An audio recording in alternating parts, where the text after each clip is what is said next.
much. I think I'm getting soft. I couldn't even waste those 2 freaking synthetics. Not even they even look human. They don't. It's not like a Weyland-Yutani job, where they could pass. You'd never know. But clearly, they're robots. They're androids. They're not real.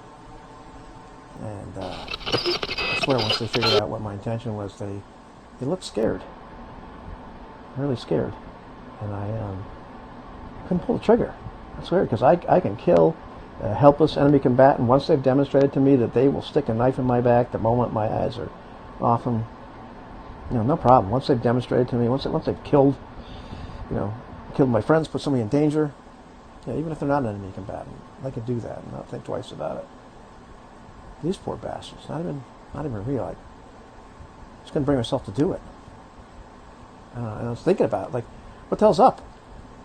I say, you don't have a choice. Yeah, they could be dangerous. That's why I wanted to get rid of them, because God knows what Lim programmed to do. And maybe they'll put a knife in my back when I'm asleep, kill us all somehow, put us in some kind of danger. But they couldn't even take those damn stupid masks off when I told them to. I told them to. Said it was forbidden. They can't even do that. So, no. We follow orders, right? But every day, when I follow orders, when you follow orders, when Kaminski does, my buddy, we make a choice to do that. We can always say, I'm not going to do this. We can always do something different. We have a choice. These poor bastards, they don't even have that. Don't even have that. It seems like we don't have a choice. We do. That's a big difference. At Gibeon, the Lord appeared to Solomon in a dream by night, and God said, "Ask what I shall give you." And Solomon said, "You have shown great and steadfast love to your servant, David, my father, because he walked before you in faithfulness, in righteousness, and in uprightness of heart toward you. And you have kept for him this great and steadfast love, and have given him a son to sit on his throne this day. And now, O Lord my God, you have made your servant king in place of David my father, although I am but a little child. I do not know how to go out or come in, and your servant is in the midst of your people, whom you have chosen, a great people, too many to be numbered or counted for multitude. Give your servant, therefore, an understanding mind to govern your people, that I may discern between good and evil. For who is able to govern this, your great people?" It pleased the Lord that Solomon had asked this.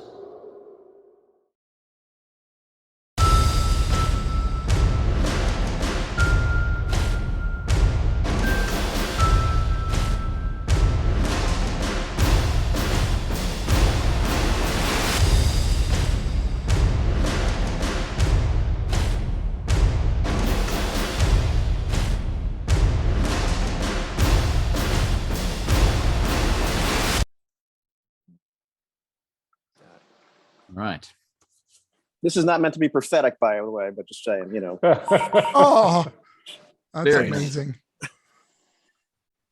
Yeah. It may actually be prophetic. Oh. Yeah. Okay.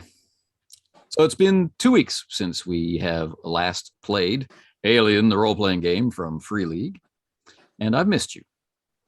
Not having our horrifying Saturday morning, evening has left a large hole somewhere right around here, which I feel has leapt out into the world to grow into something horrific. So probably part B of this mission is going to be far worse than it would have been if we could have played 2 weeks ago. And that's on us. And for that, I'm thankful. It's one of the many things that I'm thankful for. So because I'm the guy who went camping. This is all Craig's fault. I didn't say the names. Don't forget Thanksgiving. Yeah, that's true. So because we don't have experience or any of those things to deal with in our kind of our opening session, and I think we're all okay on the rules now. There's nothing to talk about there. I thought it would be a good time to hear a recap of how we got to this point in time from your perspectives, if anybody's game for that. Okay, so without having listened to the last episode in the intervening time, here's what I remember. We had a signal that we were following because we thought this was leading to following Lim. And so we followed it from the base camp that we had established to an outpost with an antenna that was rebroadcasting a signal. We found 2 corpses of people we took to be some sort of covert agents. Based on your grandfather's time.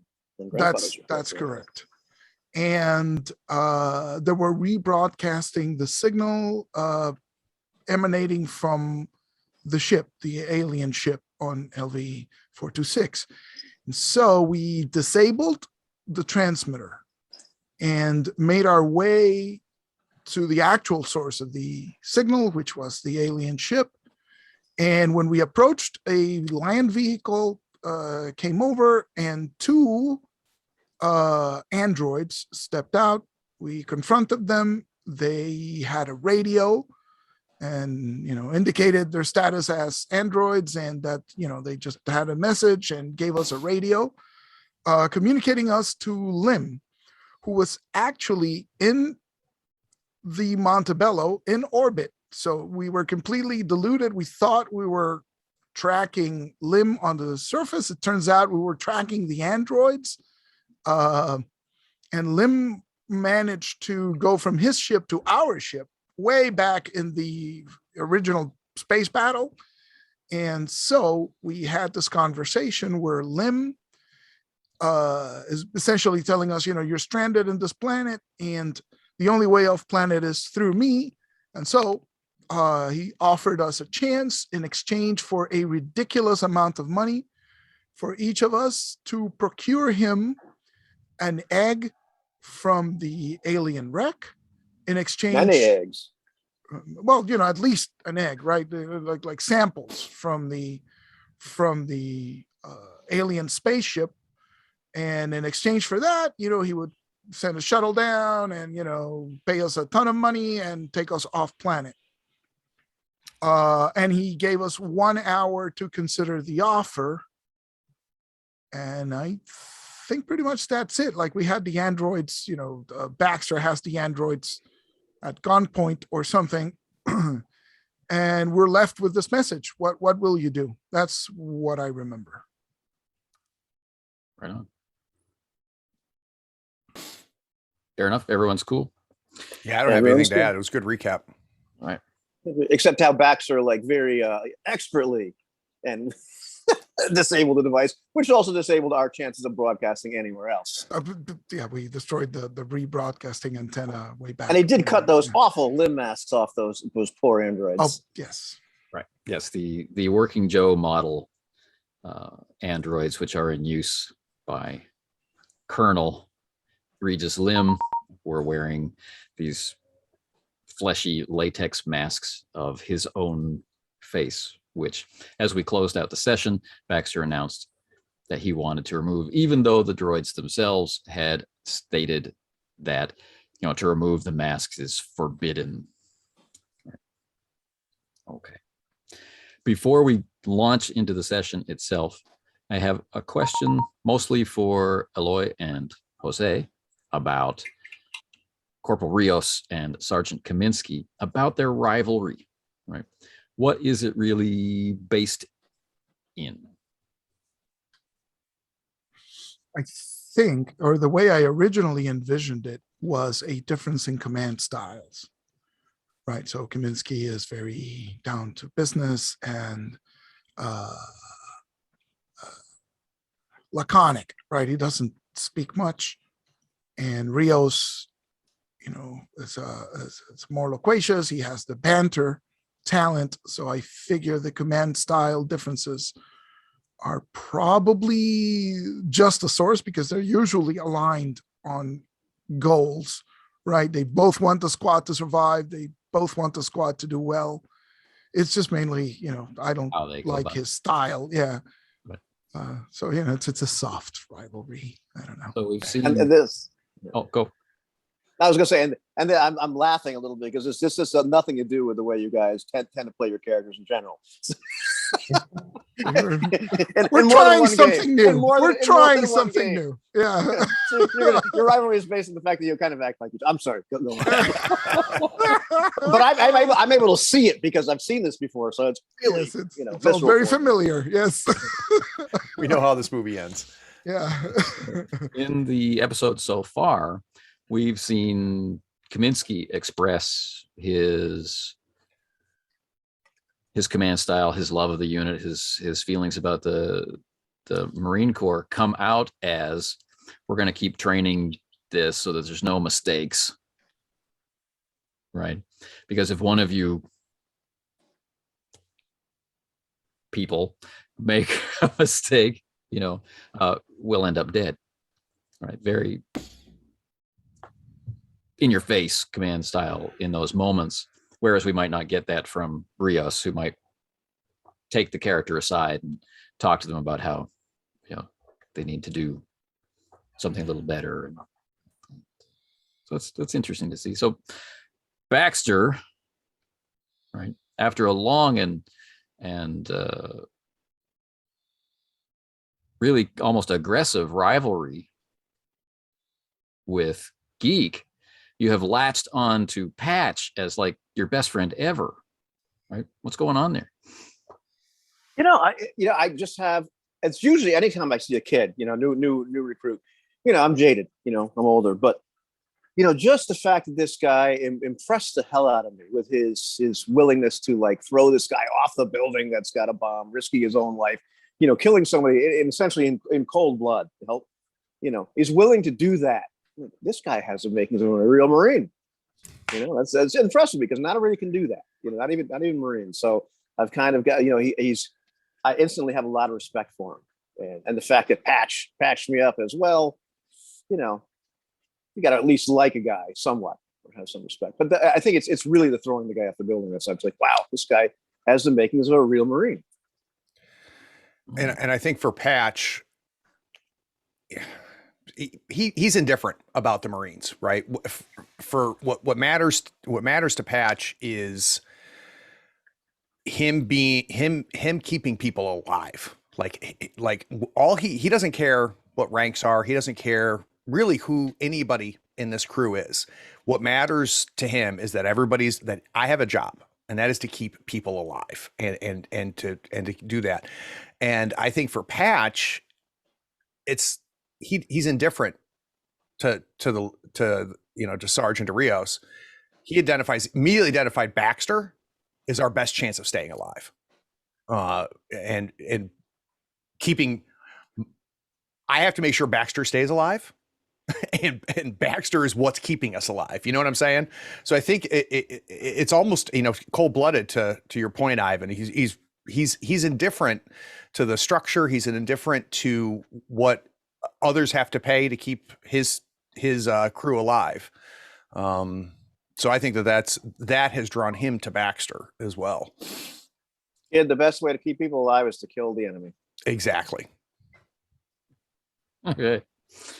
Now, the Colonel, Regis Lim,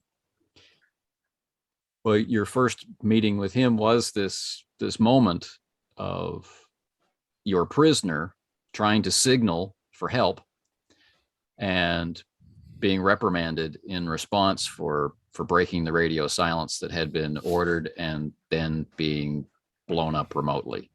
Right. That's the first impression of the warlord or mercenary who led the resistance forces on the Prospero colony. So how does that inform your thinking over the last 2 weeks about what he's going to do with this offer? Yeah, we can talk it out in character if you want, because I was planning on discussing this with Sergeant Kaminski. All right. So as we open up on LV 426, remember it is night, and it's going to be night for many, many hours, and the temperature has been dropping and dropping and dropping as we go deeper into this 80-hour night. And the wind is picking up, and with it, the dust. The dust is made of sand and grit and crystal particles, but also ice. Right. And so any exposed flesh or any sensitive electronics run the risk of being damaged as the winds reach their zenith. So you have this very large and interestingly not Weyland-Yutani vehicle, right?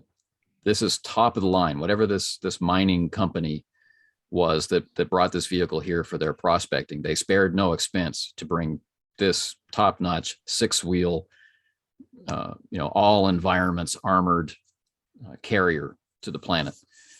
So that is one source of refuge. The other source of refuge is, of course, the hulking, massive hull of the alien ship, which is looming over you from atop the cliff, right?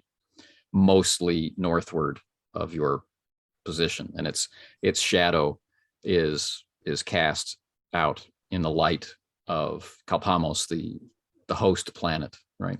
The icy rings can be seen, but as the clouds are coming in, the heavens are being completely obscured. You're being cut off completely from any sense that there's anywhere else than the surface, right? And so the alien ship is just becoming this darker blot of darkness against a slightly lighter sky. And there is a very faint beeping noise coming from the working Joes. How far is the alien ship from our current position? Like a couple of minutes, a couple of hours? It's really close, but to get up there through the loose scrabble, because it hit very hard. You've got the notes from the original Marine survey crew, so the ground all around it is fragmented. It's actually very difficult terrain to pass. So if you could just walk, it might be 2 minutes away, but climbing up will actually take significantly more time and risk. Right, and this is as close as the land vehicle can get in our estimation. They stopped further back because they knew you were there. There's sensor equipment in the vehicle. There's motion detectors and microphones. There's all kinds of sensor gear in the vehicle. So they were alerted to your presence and stopped early. You could get a little closer, but you've already been closer on foot. Okay. And how close are the Joes? Baxter moved them to the back of the vehicle, lined them up as if to execute them, but then decided just to strip them of their limb mask. So they're right there still with us. Okay. Yeah, and we're on the outside of the vehicle right now. Okay, just to set the scene. Yeah. And Nolan is inside the vehicle because he has been monitoring the signal from the Montebello. Right. So I'll, as we finish our conversation with Lim, I say, Baxter, take the androids, put them inside the vehicle. Sarge, let's have a word. Let's make sure, and make sure that any audio equipment they have is not activated. We definitely don't want to hear. We don't want them to hear what we're saying. Or discussion, yeah. We're staying outside, so the wind helps a little bit, to muffle that. Hey, Sarge Corporal, should we look at, figure out this beeping first before we do anything? Put him inside a vehicle? Yeah, take a look at them. Take a look at them. I don't think anything's going to happen because we got an hour to think this through. But yeah, it's a good plan. Come on, Patch. So I want to try to figure out that beeping. Okay. So the one with the flag, right? The white T-shirt, which is already covered in dust and ice, right? Stiffening in the dropping temperatures. He turns to the one who'd given you the radio and says, Farewell. the one with who used to have the radio says, It was nice working with you too. What's going on, guys? Run, get away from them now. All right. In a I'm book. saying. so as you guys run away, Yeah. the droids continue to explain. Cutting off our masks has They explode. How big And of they an explode. explosion? Oh my god. Yeah. A explosion that will require me to roll some dice. Oh, okay. I hate that guy. I hate him with all of my heart. Didn't even get to finish his sentence. I was planning on killing them, but not right now. We needed them for slave labor. Yeah, it would have been useful. Mobility rolls, please. You are running for cover. Agility. Right. And thank the heck. And I still have 3 stress. I don't know if you guys kept your stress tracks. Yeah, I've got Yes, 2. I have 2. Yeah. And hold on a second. And thank goodness my wound is healed to the point where I don't have to pass out when I do this. So Kaminski, current stress. 1. Yes. Rios, 2. 2. Baxter is 3. 3. Yeah. Patch is 2. And Holden is 1. Okay. Excellent.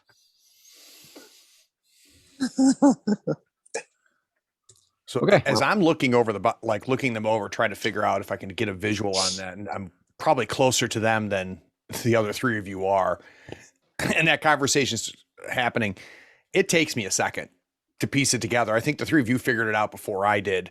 So I do a little slip and slide trying to run away. And then I'm going to push it and second gear it. And really Push. Well, I'm also going to push it and second gear it because I've got 2 face huggers and no successes. So the question is, do I need to add another stress die right away to this push roll or no? Or do I wait until afterwards? You have gotten face huggers with no successes. This is a non-successful That's roll with huggers, so there won't be any Right. push. That's right. That's right. Okay. Yep. And let me- it makes sense. You're the one who cut the mess. You're closer to them. Right. So, Of course. Of course. The dice know. All right, so we do Dice need know. the panic roll right away from Right. Baxter. And that I believe, I can't recall, do I add the new stress first for that panic roll or is afterwards? Because this does instantly give me a stress, I believe, getting a face hugger. No. No, Okay. no, it just triggers the Okay. panic roll. So All right, D6 plus your current panic. Yeah. Well, lucky 7 again. As it's like, holy shit! Scrambling. Right. As I took that extra second to ask him what's going on, I had that second of denial. Like, no, I was going to be nice to these guys, and now that's not working out so good. So are you saying it's a nervous twitch? Oh yeah, it's a nervous twitch. It's a nervous twitch, and so and we all get a stress right on a 7. Yes. that is That's the correct, sir. problem. That is correct, sir. Gift that keeps on giving. As Baxter once again yells his train of expletives, and So on my push, I got a success and a face hugger. So I also will be doing a panic roll, Oh, which puts me at a 6. So that's good. Keeping it together. yep. But now I'm at 4 stress. you're welcome. Okay. Nice roll, Corporal. All right. Listen, So people are scrabbling to get away. And the only unsuccessful person is Baxter. Okay. But Baxter still has his armor. Yes. How bad can it be? All right, You know, so he's- Patch.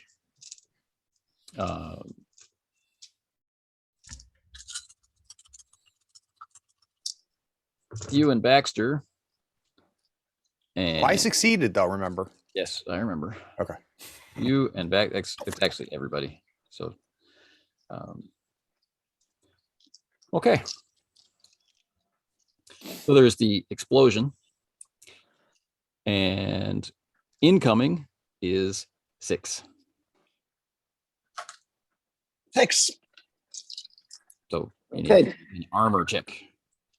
Who Those rolls of you who that? succeeded get cover of 2 2 additional dice. armor Right. plus. So it So- should be 8 dice pool, right? Yeah. And only Baxter has to roll the straight 6, right? Right.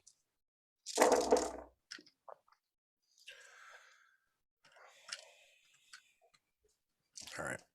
My 6 gets dropped by 2, which is 4, which is no bueno for me. Oof, I only drop it by 1. So It's that's going to take not us good. out. Yep. After my speech about wanting to keep everybody alive. You're muted, Jose. Baxter that killed us. I take 3. You take 3. Yeah, I got a 3 on mine. Yeah, I'm broken. Right. Yep. So am I. Everybody's broken except for Jose, I think. And Holden And Holden, Holden. because he's inside the. is inside the armored vehicle. All right. So here we go.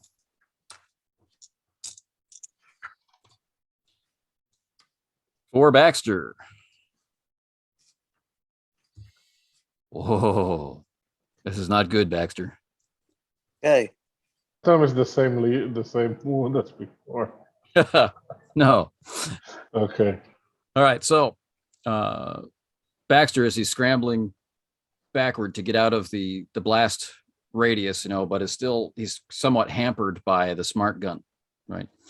And at the last minute has to throw up an arm, right, as the detonation hits, and a large piece of shrapnel tears through an unarmored section underneath the arm, and very quickly it's visible to those who can see a large amount of blood is pouring forth. This is entry 52. Oh no. Oh. For Patch, as you are slipping and sliding, trying to get out of range, maybe around the back of the armored vehicle, you hit a patch of very loose ice and come down on the side of your head. And it's really difficult to get your eyes to focus. This is entry 16.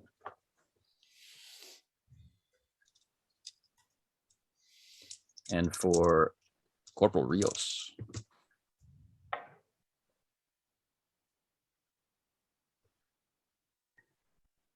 Shrapnel tears up his arm to the point where it just suddenly becomes dead weight against your shoulder. This is entry 26.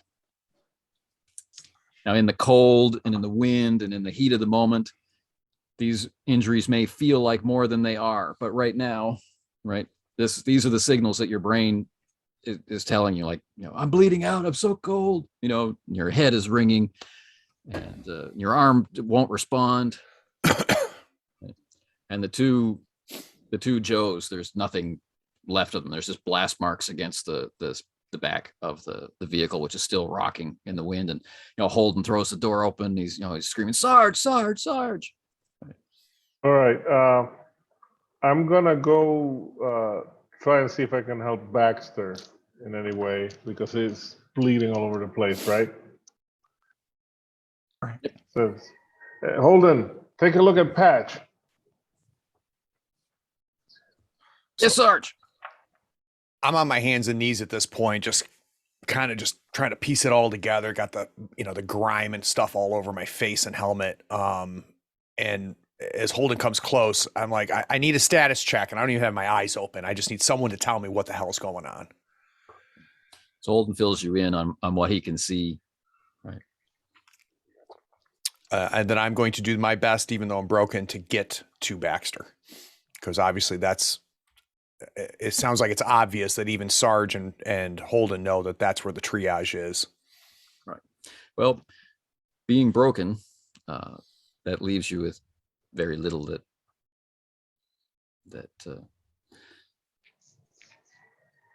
you can do at the moment. Right. So someone needs to help you. And when you recover, you'll be at mobility -2. Yep. But your other skills will be largely unaffected. So, Sergeant, you have a very short time limit to deal with Baxter. The blood is pumping. What are you going to do?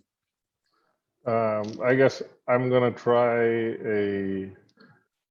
Oh geez, I'm sorry, Baxter, but I'm gonna try a medicine check. Is there any way I could throw my med kit? Now everybody has a med kit. Oh, they it's do. cool. Okay. Yeah. So he just fishes through Baxter's pack and can pull that out, right? Perfect. And I think Holding is going to take- try to do the same for Yeah, Patch. you take the wounded guy's tourniquet from his gear. That's the rule. All right. So I have to use what passes for empathy. But, this is as an aside. This is a completely poorly done thing in this game, because I can tell you for a fact that being a good doctor is not based on empathy. Take it from me. It's the default social skill. Yeah. Yeah. You can be good at medicine without you. I mean, your patients won't like you, but you can be good at medicine without having an empathy. My surgeon doesn't have to be a nice guy. He just has to be good. Yeah. Well, you've all met him. No, anyway. Oh yeah. Okay, so I'm going to try. I have so my 2 empathy and my 2 stress. Right, the kid doesn't give any sort of bonus. The kit does gives you two gear. Plus 2. Oh, okay. Oh, excellent. So that's 6 dices. Look, How bad can it be? do you have your stress in there? Yes, my stress dice are the old style. Hey, I got 2 successes and no huggers. One of the successes on the dice. Okay. All right. So this is to deal with the critical injury. This is not to deal with Broken. Right. I'm trying to stop him from bleeding out. I'm not a doctor. I just He dies in You're a not- turn, so You're I'm not doing. applying You're a not doing this. tourniquet. You're not doing the smelling salts to just wake me up. Hey, look, No, I'm You're just dying. applying a tourniquet. That's Okay, basically. Okay. So you had just a few minutes in order to do this, or Baxter would have died. Right. This is a fatal injury with a time of death of 1 turn. So just a few minutes. So you managed to get the tourniquet, you managed to get it in place and stop the bleeding. There are other. While I'm working, I tell Holden, I think I'm going to have to carry his sorry ass again. Maybe he'll be able to help, Sergeant. Meanwhile, Holden is working on Patch. yeah, help me up, Holden. And Okay. Did you He's got handle Eloy? yeah, he used to have 2 stress, but I guess he's affected by Baxter's twitch as well. So that gives him 3 stress dice. And he has 2 for empathy, 0 medical aid, but he gets the +2. I don't know. Though. I don't think he could hear me. Beautiful. Look at you. Look There at we you. go. That's 2 to treat Patch's broken condition. Right? And that brings me to 1 or 2 health, Anthony. 2, I believe. Okay, There's no negatives, right? So got it. Right. All right, so he's helping me up, and I'm standing up and immediately headed towards Baxter. right. So you're just being full of stimulants and painkillers and the like. And he's reading off the instructions on the med kit saying, you really shouldn't go to sleep. And, I tell Pat, she's not bleeding out anymore. Pat, you might want to take a look at Rios. Well, Rios is the get other him on his feet. medic. So Yeah, see if you can get him on his feet. Yeah, we need Rios functional. and I don't know how Kaminski feels about this, but I don't pay any attention to what Kaminski just said to me. I go right to Baxter. I go right to my knees. The one thing I do is I immediately look at what Kaminski did, and I do acknowledge it. So I kind of look up at you, Kaminski, and I'm like, okay, like good start, right? By that time, Kaminski just kind of spits on the ground and goes to take a look at Rios. Yeah. all right. So I will attempt to, at some point, whenever you're ready, Anthony, to try to fix Baxter's broken condition.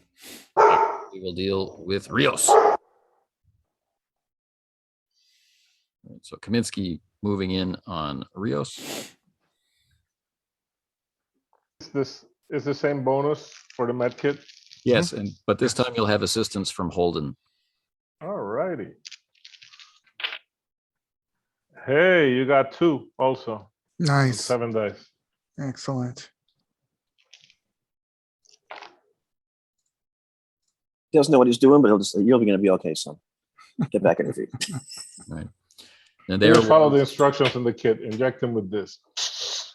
and when that's happening, you and Holden both see that there's something lodged in between the bones and other soft tissue of the shoulder, which, maybe a doctor would have some better solution for, but just removing it seems to be the course of action. The best possible course of action. It's not supposed to A be sling. We can put his arm in a sling. We can do that.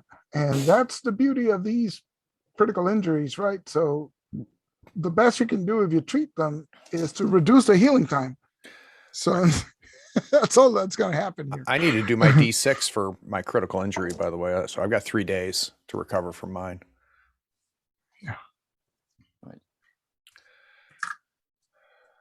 And for it's a D6 also for Baxter. And, Oh, yes. And for Rios, it's 3 days as well. and it's because you didn't die, Baxter, it's a D6 for you as well. So Not this die. gives us the problem of both Baxter and Nice. Rios can't use their arms effectively. Which arm? That's the question. It's 1 each, right? Yeah. Well, between the 2 of us, we can fire a rifle. We can clap. Yeah. Okay. Okay. And I leave it up to you which arm it was that has been so savagely savaged by the savagery of your savage opponent. Let's go with non-dominant arm, because otherwise we can't really do much. But left arm for Rios. So, it's, I guess it's fine. It's fine. I can still use a sidearm. And I'm going to try to lean and sit Baxter up against the tire of the vehicle here and get him conscious now that I realize that, the bleeding has subsided, or at least that's been triaged. So with the critical injuries attended to and imminent death averted, your ears are still ringing from the blast, and that the air is finally starting to clear from the smell of the high explosive, right? And one of the rear tires on the armored vehicle is shredded. Now it has 4 tires in the back, right? So 2 double tires, right? And then 2 single tires in the front. So it's still mobile, but this was not without consequence against the side of the vehicle. Oh, so Patch, how much health do I have now? Did you make a healing?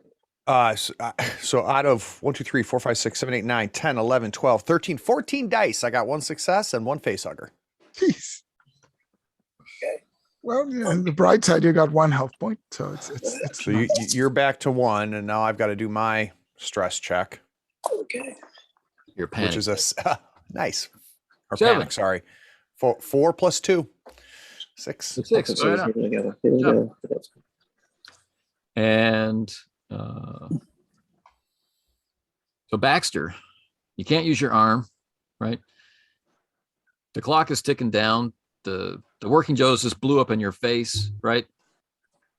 Body's racked by trembling. Smart gun is a 2-handed weapon, right? So much. This is why you always carry a sidearm.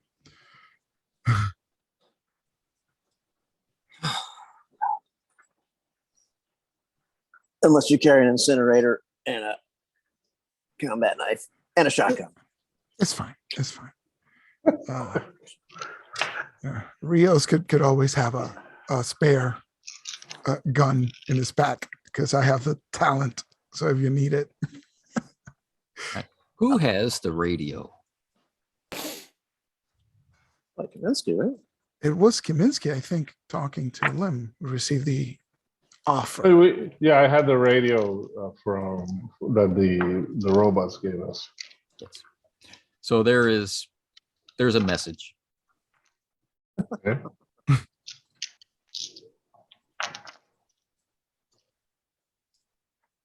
Is it like a recorded message, or do they want he wants to talk? It's a signal that that someone wants to contact.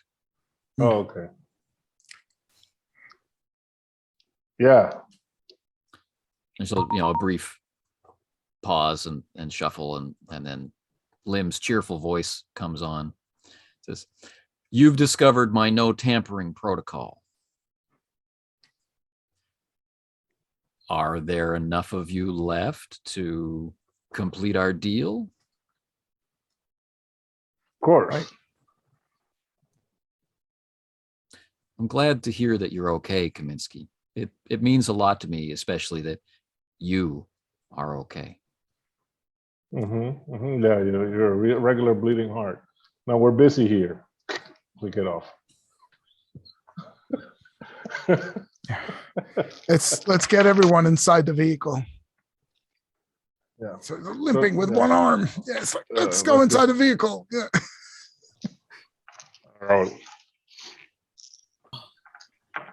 Inside the crawler, it's as finely tuned environmental controls. It can be as warm as you like. The seats are, incredibly comfortable with several manipulations for lumbar support and back and headrests. And it's just fantastic in the forward cab where there are 4 seats.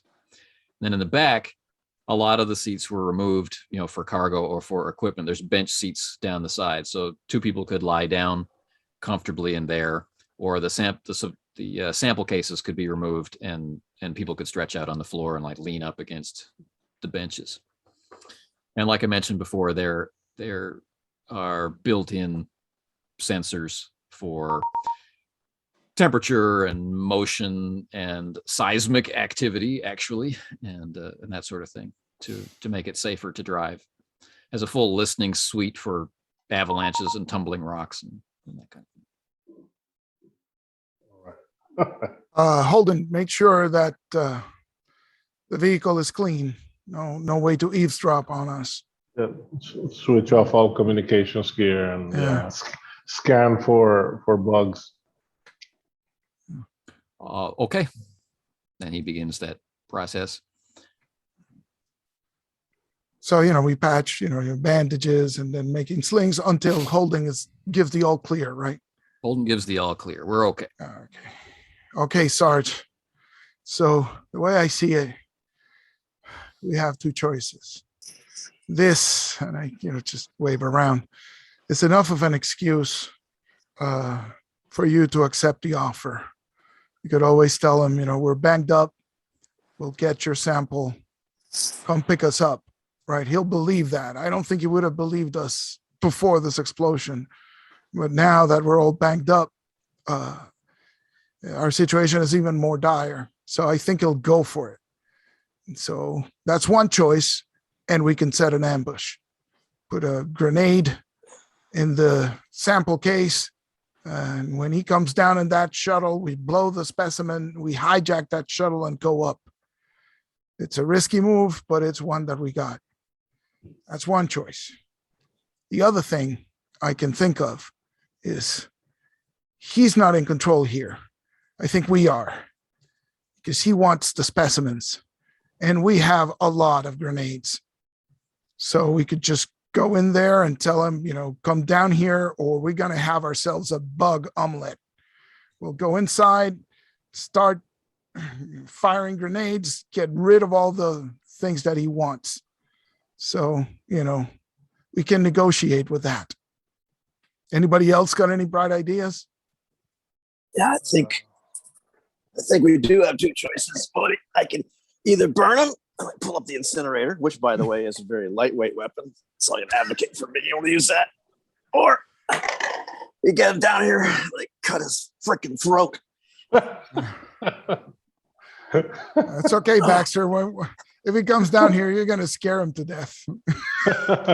One look at you and he won't be able to move. Oh.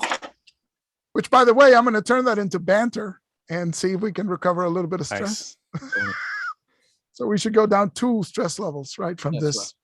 right. So that takes Kaminski off the stress chart and Rios off the stress chart. Baxter. No, Rios is at 1. Rios is at 1. And so is Holden, I believe, because we had 3. So we go down 2. Yeah. And I left weak. That relieves 2, Yes. did you say? Yeah. Okay. It's been long enough. We'll take Baxter off of the panic chart and he's back below 7. So if you want to sweeten the deal and try to trick him down, just tell him we don't want the money, right? Yeah, my problem is, I still don't see him in any way being a reliable ride back to anywhere. But we need a shuttle or something to get off this rock. Right? Agreed. But being in the ship that he controls, he's just gonna space us. Fair point. And this is, I may be wrong, but I don't see how he'd let us live, no matter what we did for him. Yeah. Just because of what we know. Well, Just get maybe me in the same room with him. yeah. Well, maybe this is a one-way mission. Yeah. It'll depend on how many people he has with him, but we have no way of knowing that. But he had enough people to take over. If he had enough people to take over the Montebello, this is FUBAR. So Luring him down seems like ideally the best option. I like your second option just because he might just laugh in our face if we make him the offer. But and there's no guarantee he'd come down himself in the shuttle, so he could always have it blown away from orbit, right? mhm. So it is, first plan is really risky. I could try and talk him into it, right? I could tell him that we're wounded, we don't want the money. We can tell him that we'll work for him, right? For a reasonable fee, right? Try to make it sincere. I'll talk to him, not you, because he knows you never agreed to this. But it's a real gamble, right? He had to trust me, and I don't know if it'll work. Otherwise, let's blow the hell out of that ship and do what we have to.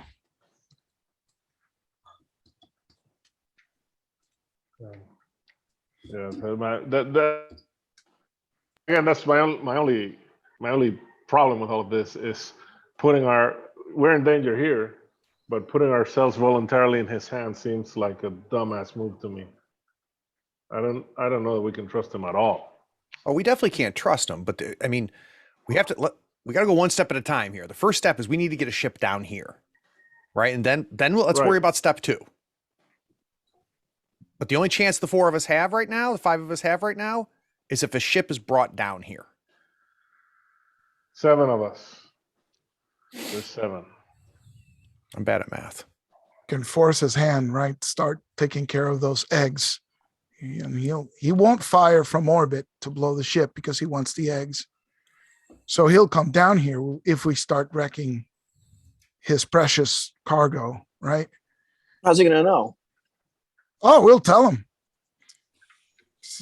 Fire off a couple of grenades, talk to him on the radio, and have him listen in as we blow it up.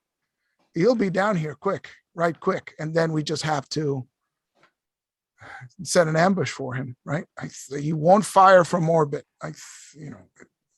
So we're safe if we're in the alien ship and lay an ambush for him. So the first step is getting our beat up asses into that ship, because that seems to be the one, according to Rios, the one thing that would shield us from the Montebello's weapons. Right. We got an hour until we can rest up, then get inside the ship. It's real close. Once we're in the ship, we can look for those eggs, radio him, and start, grenading let's blow some alien eggs up. The recovery from the detonation of the Working Joes has eaten into a lot of that hour. But we recover any health by any chance? Oh, it's you can spend one like the turn, right? Like a couple of minutes. Let's see what that does, because I forgot. You can recover 1 health. Yeah, it's 1 point of health after 1 turn has passed. Okay. Oh, I'll take it. That takes us to 20 minutes of your hour has been spent blown up, discussing, making slings, warming up in the vehicle. This is the warmest you've been since arriving on LV 426. The most comfortable you've been the entire time you've been on the surface, right? Is in the back of this. So out of character, are we liking the plan? It's because that's all I could think of. But I think that's our best choice. Yeah. Buddy, take Betsy. I can't use it. Yeah, got it.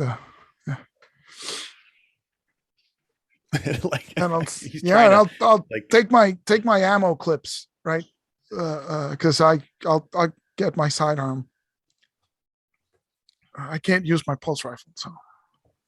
All right. Oh, that's right. You can't use it either. Oh, well, Patch take it. Can Patch take? That's right. I can trade you for my pistol if you want. Yeah, go ahead. Take somebody. I'm looking at Patch now. Patch just isn't built for it. Sorry. take Betsy. Go ahead. Like literally the harness is like it goes around me and just falls down. Right. Right. So I take the smart gun and trade him for my M4A3 and the spare mags. You need to switch helmets too, don't you? Yeah. This is the best deal I've made in a long time. Out of curiosity, is Sergeant Kaminski rated on heavy weapons? Oh, this is a different skill? I thought it was. Yeah. No, it's the same shoot. Oh, no, it's the same skill. It's range combat. Yeah, you just don't have all the fun stuff bonuses. you can do. Right. Yeah. I'm keeping the shake and bake. Bake and flake. Okay. So 2 clips. Somebody take the 2 pulse clips. Maybe give 1 to Holden and give the other to Patch, because I think those are the ones using pulse rifles. Yeah, I've got a pulse rifle. So instead of 2 clips, you now have 3 clips. Got it. Reloads. 3 reloads.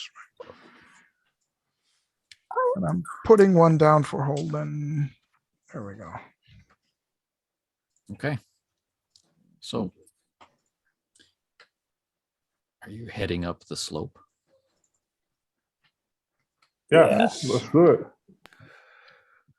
And are you going to contact your friend in space prior to doing so? Now, once we get to the shelter of the ship, right? So he can't fire on us. And we leave the vehicle behind. Who knows? I don't trust this guy anymore. It might be booby trapped too. Yeah. But it also is unlikely to make the climb. Right. Mm. So So you'd have to like drive around looking for another access point, which burn more time. As long as we can get there in 40 minutes. Yeah. Okay. So this is a hard climb, which is a penalty of 2. And Patch has already a penalty of 2. Yeah. Okay. And just for role-playing purposes, Rios and Baxter are unable to use an arm. So I'm just folding that into the existing penalties. No need to raise the penalty any higher than it already is, but that's one of the reasons why it's hard. So I get to roll just 3 stress die. So it's a penalty of 2 for all of us. You're down to 1 stress die, Patch. Yeah. Oh, I was up to 5, and I thought only got relieved. Oh, 2. Oh, You're gonna then, only okay. 2. I thought I fell behind in my tracking then. There you go. Oh, that groin injury is, it's acting up. He's going uphill. So it's a -2, you said? Minus. Correct. Yeah, I'm gonna need to push that because I don't succeed. Meaning my stress goes up by 1. And here we go again. I'm exactly in the same boat. So no huggers, but 2 successes. And Baxter? Not terribly successful, but I am keeping it together. Despite right. the I got Face 1 others. success on the stress die. Oh, good. And Patch? I also got a success on the stress die, but I also got a face hugger. Great. So I think I should be paying more attention to just me climbing, but I'm not. I'm paying attention to how everybody is. So that is going to be a 10 on the panic, a 6 + 4. Wow. Oh my goodness. Which means Probably- that as the ground begins to slide out from under Patch's feet, he is frozen there, unable to go forward, unable to go back. He's sliding in all directions, right? There doesn't seem to be a good handhold. He's now behind everybody. And Baxter, you said you were keeping it together, so you also ended up I with rolled a face hugger, yeah. And So rolled you're- up with a couple huggers and no successes, but okay, but no additional stress. Okay. no. So let's take a look at this for a moment. Okay, and Oh, geez. If he's frozen by fear, guess what happens to everybody? Oh, I know. Stress level. we'll get that. We'll get there. Just hang Oh, on. okay, sorry. Everyone confirm that I have your stress here accurately. Kaminski at 1, Rios at 2, Baxter at 0, Patch at 3, and Holden at 1. I believe Right. Baxter Patch should is be stress going wise. up. Should be. Right. I'm now at 4. I should actually be at 3 stress. Okay. Because you pushed, right? No, I didn't push. But Patch gave me 1, and then I had something like we're 5 getting ahead of stress. ourselves. Before yeah, we don't- deal with Patch's Yep. roll, Yep. you should be Yeah, baseline stress before Patches stress. All right. Yeah. Before that, then I was at 3. You were correct, Anthony. Sorry. all right. So Two. then everybody goes up. So Kaminski is at 2. Rios is at 3. Baxter is at 3. Patch is at 4. And very cool as a cucumber today, Holden is at 2. And Patch is no longer below 7. He is at stress level 10. Fantastic. Which means, okay, you lose your current action, right? Because you're frozen. You are committing your main action. You're committing your slow action of climbing. So in the next round, you lose your slow action. So the freezing is just for a second. It's not permanent. Right. But, okay, so the trigger for all of this is, the handhold you reached for, just let go, right? And then they're starting to slide, and the glance down at the rocks below, and the rocks sliding down from everybody else, and so at that moment, that fearsome moment of indecision, then you come to a stop. Shh. What's everybody going to do? I bark out at him. Keep it together, Marine. I'm going to try a stop panic. Yeah. With a command roll. Okay.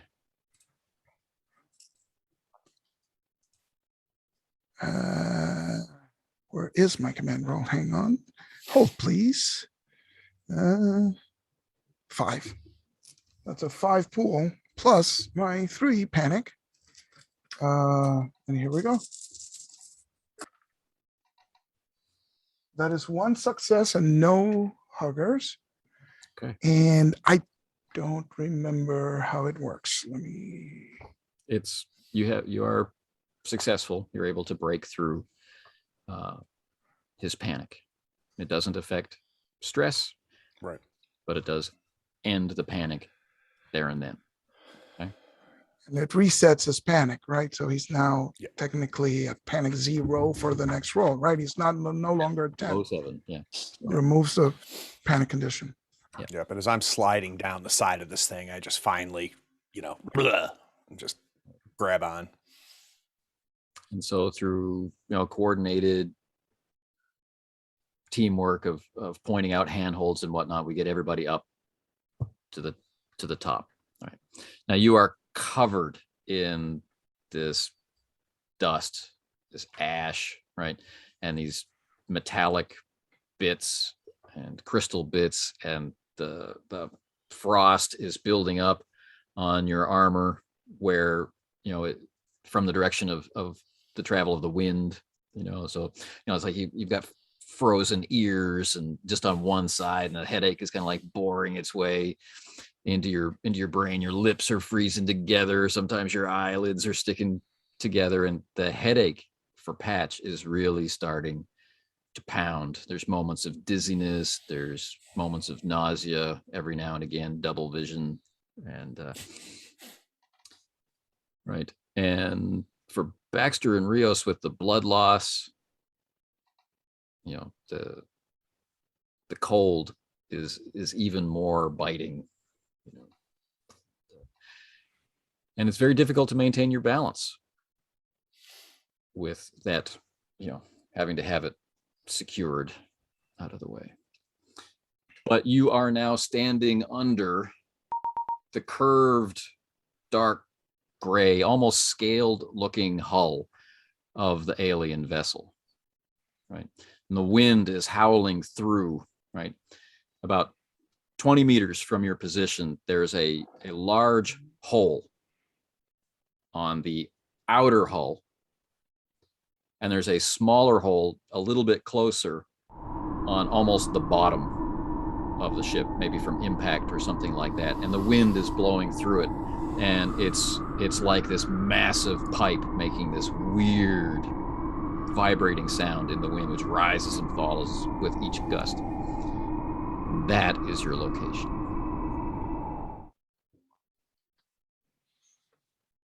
This is a lovely ski resort you've taken us to, Sarge. Mm-hmm. Is there any hot cocoa inside? Well, we're going to warm it up, aren't we? That's right. You got that flamer ready, Baxter? Yes. Yeah, I do, Serge. You light it up. I'll roast the marshmallows, Baxter. Everyone, you're dropping stress by 2 as Corporal Rios helps you manage the stress of the situation. Holden is totally relaxed now. He's into it. I always believed. All right. It's So cool as a cucumber. let's make our way in there. Maybe get out of this wind, and then we'll call your boyfriend.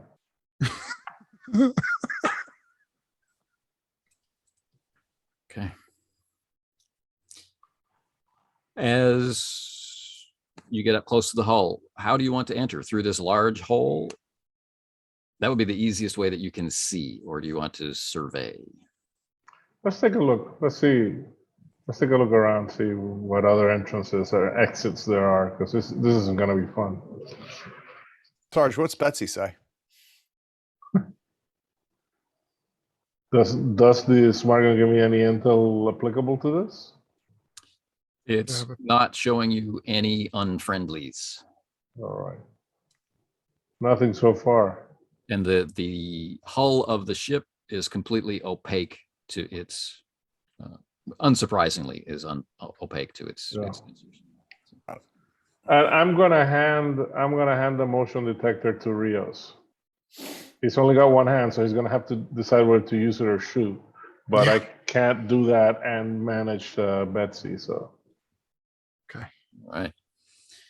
So around this large hole, there is sign of past entrances.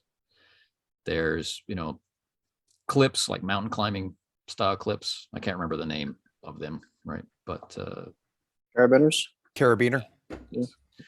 And there's no rope left or anything like that. And there's just disturbance of the area, like debris tossed aside from the deck, right? Clearly moved and stacked out of the way to make it easier to get in. So there's carabiners, meaning we would have to climb up to access one of those entrances. It's hard to say. You don't have to climb up.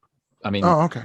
There's a little bit of climbing involved. Climbing in would be the correct way to put it. But at some point in the past, someone clipped a carabiner to a fragment of metal. All right, let's go. Yeah. We're in no shape for a big climb, is my whole point, right? So if it's okay, I can scout it out, see if it's doable. Okay. So give me an observation check, Kaminski, as you separate from the crew and proceed around the alien vessel on the alien world by yourself. Oh. All well, right. if you put it that way, it's like well, that was my specialty before I it was a non-com, so 3 successes on 6 dice, so it's not very rusty. Now the ship is very large, right? So moving far enough around the curves, you can no longer see your fellow Marines. So what a sense of peace. You are, of course, very familiar with the behavior of this planet. The light coating of dust across the surface, which the strong winds quickly erode any tracks or sense of passage. So as even as you are rounding the curved hull, your own footsteps are being erased as if you weren't there. But you're not finding any other breakages in the hull, although there are things that look like they might be doors or airlocks. There don't seem to be anything like keypads or what you'd expect on a human vessel next to an airlock. Okay. You can see outlines of what are probably doors, or at least things that move or open, but no sign of how to open them. So that back there seems to be our best entrance then. It's certainly an easy one. Because otherwise we'd have to force one of these other entrances, right? So let's do it. I'll get back. Say this looks like our unless something eats me on the way back. This looks like our best way in. Right. Well, that's a given. Right. Okay. Inside. The temperature, as soon as you move away from the broken hull of the ship and go into the ship proper, the temperature is significantly higher than the surrounding air. Now you can, as you're standing in this hole, you can proceed forward through a large arch, or you can go up a very large, vaulted, ribbed hallway, corridor, in either direction, to your left or to your right. So based on the exterior of the ship, you could move to your right toward the nearest of the command modules at one end of the ring, right? Or you can move to your left to go deeper into the widening main body at the base of the ring. Right. Let's check the command module first. So you're going to go to your right. Okay. Who's first? All right. I guess I'm first since I'm carrying Betsy. But I'm at his side with the motion tracker. Yeah. I'll take up the rear with the pulse driver. So we got Baxter in the middle. Okay. As you creep forward, there's the psychological effect of feeling small. You know, like on the Montebello, there are visual cues of like halfway up the wall, like handrails and doorknobs and command panels and tabletops, all these things that come around your midsection to make you feel like you are the right scale for this environment. But here, all of those visual cues seem to be significantly higher. Right. Even more so than when you were a child walking with your parents, right? You know, having to reach up to hold their hands. It's somehow on a larger scale even than that, right? So all of you could walk side by side down this corridor if you chose. Yeah, Go on. Yeah, no, I'm not going to not take point, or at least pretend to be taking point. I'm not going to be behind somebody else. I want to see what's coming. I'd rather go for abreast. There's a drift in your formation then as we go across. Well, actually, when I see him do that, I kind of just shrug, lift the smart gun barrel, and kind of like, oh, go ahead. I mean, actual point. I mean, let's go side by side. And every surface is sculpted, right? Like some kind of old-fashioned, high-class hotel or something. Like there is no surface left without some kind of decoration or some kind of fluting or some kind of etching. And all the surfaces are rippled, and the walls, they put you in mind of rib cages. Like you're wandering down inside the belly of a serpent.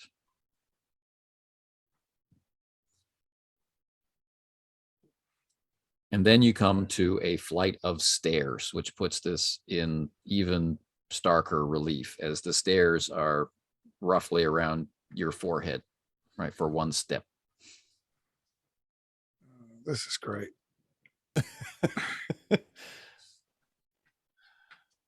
Those things are dead. And as you look up, right, and as your shoulder lights track your head movement, that sketch of a corpse sitting in what looked like a command chair is made real before you. And I will add a stress to your track. You can see it clearly. It is immense, right?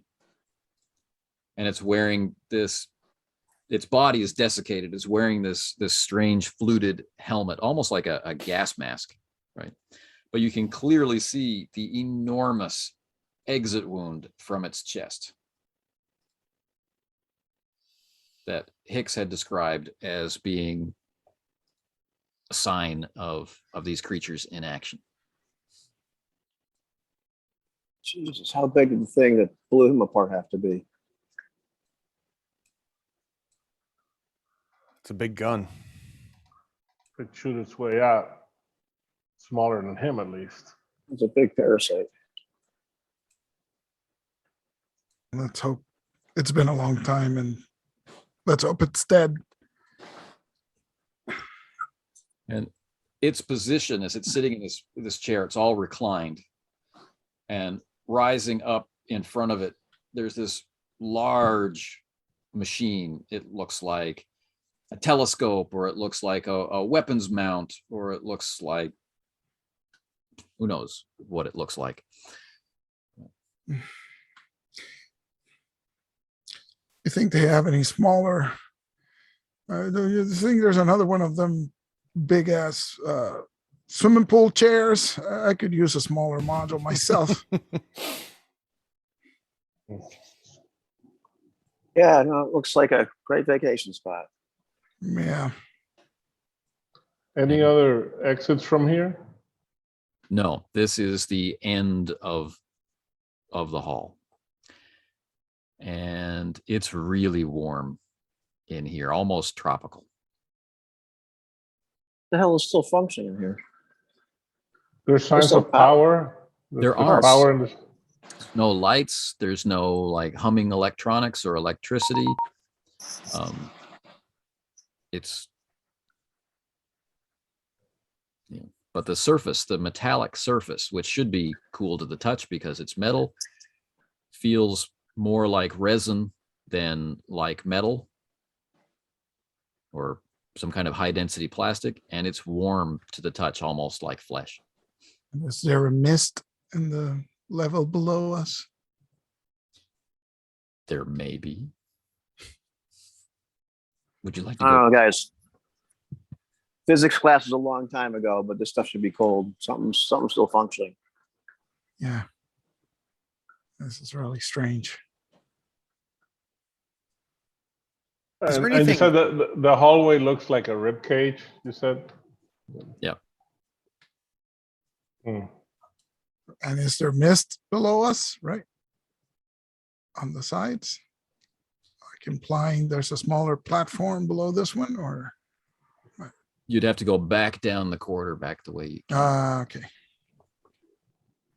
Which we're gonna do, right? If there's no other exits from here. No other exits from here. Okay. Man said we got to look for some eggs. Anything And that nothing looks that like look- eggs here? That's the question, yeah. So the radio gives its signal. And you recognize that with all the shenanigans getting up the hill and scouting around and then entering the vessel, it must have been about an hour. Okay. So I tell, before answering, I tell Rios, hey, maybe we should go for a middle option. For now, tell him that we're dealing, and once we have the eggs, then we can call him and threaten his ass. I agree. Well, Maybe he we- even knows where the eggs are supposed to be. Just Ask tell him we're in the ship. We're getting his stuff. All right, so I answered, yeah, what do you want now? Well, it's been an hour. I'm calling for your decision. Kaminski, did you suffer a blow to the head? You seem to be very forgetful. We're busy here, but yeah, Have you already begun we're, salvage operation? we're in the ship. People are blown to bits. Don't have any choices. Well,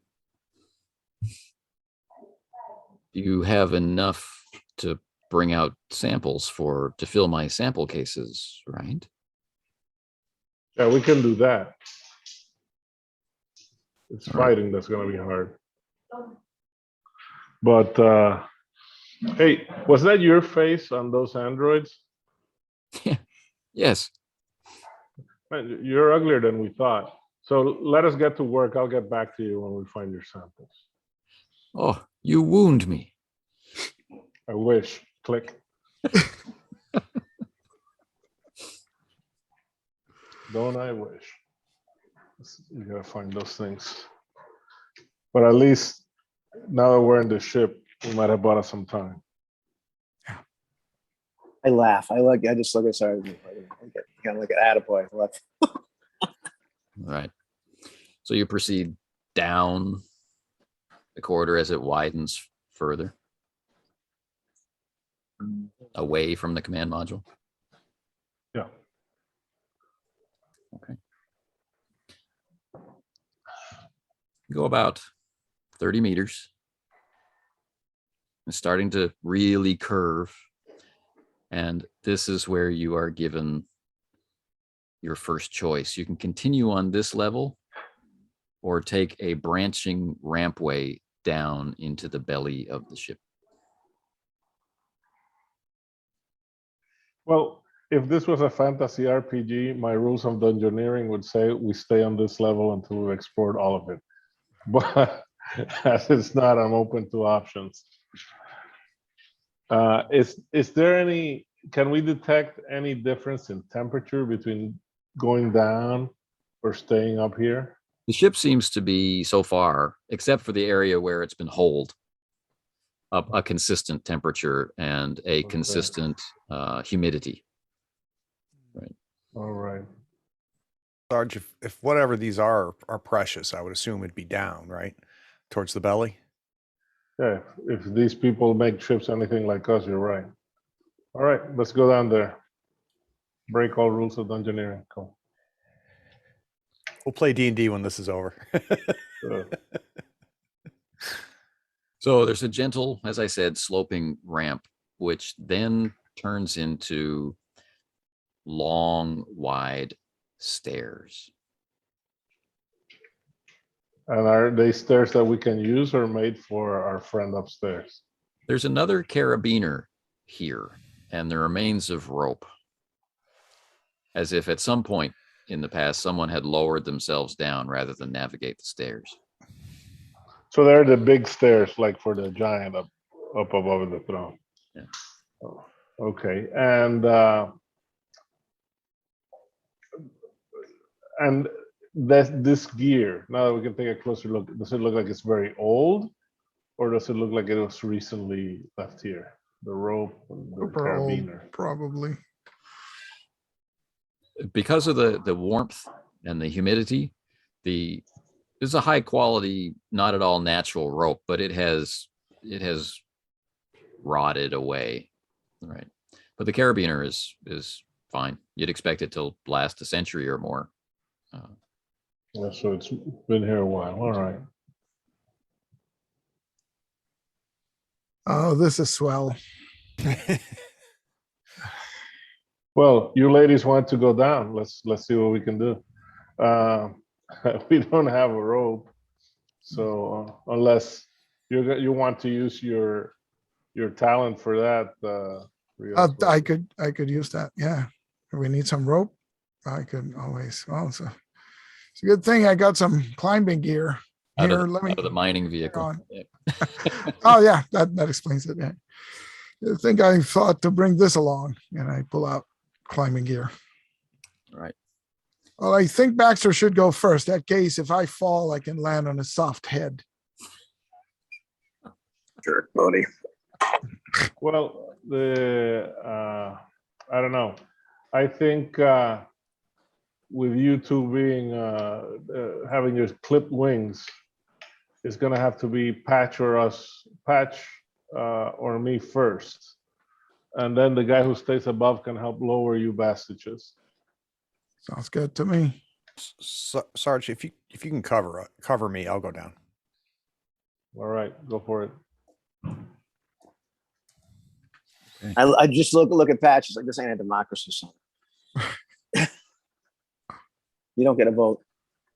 So mobility roll for Patch at -2.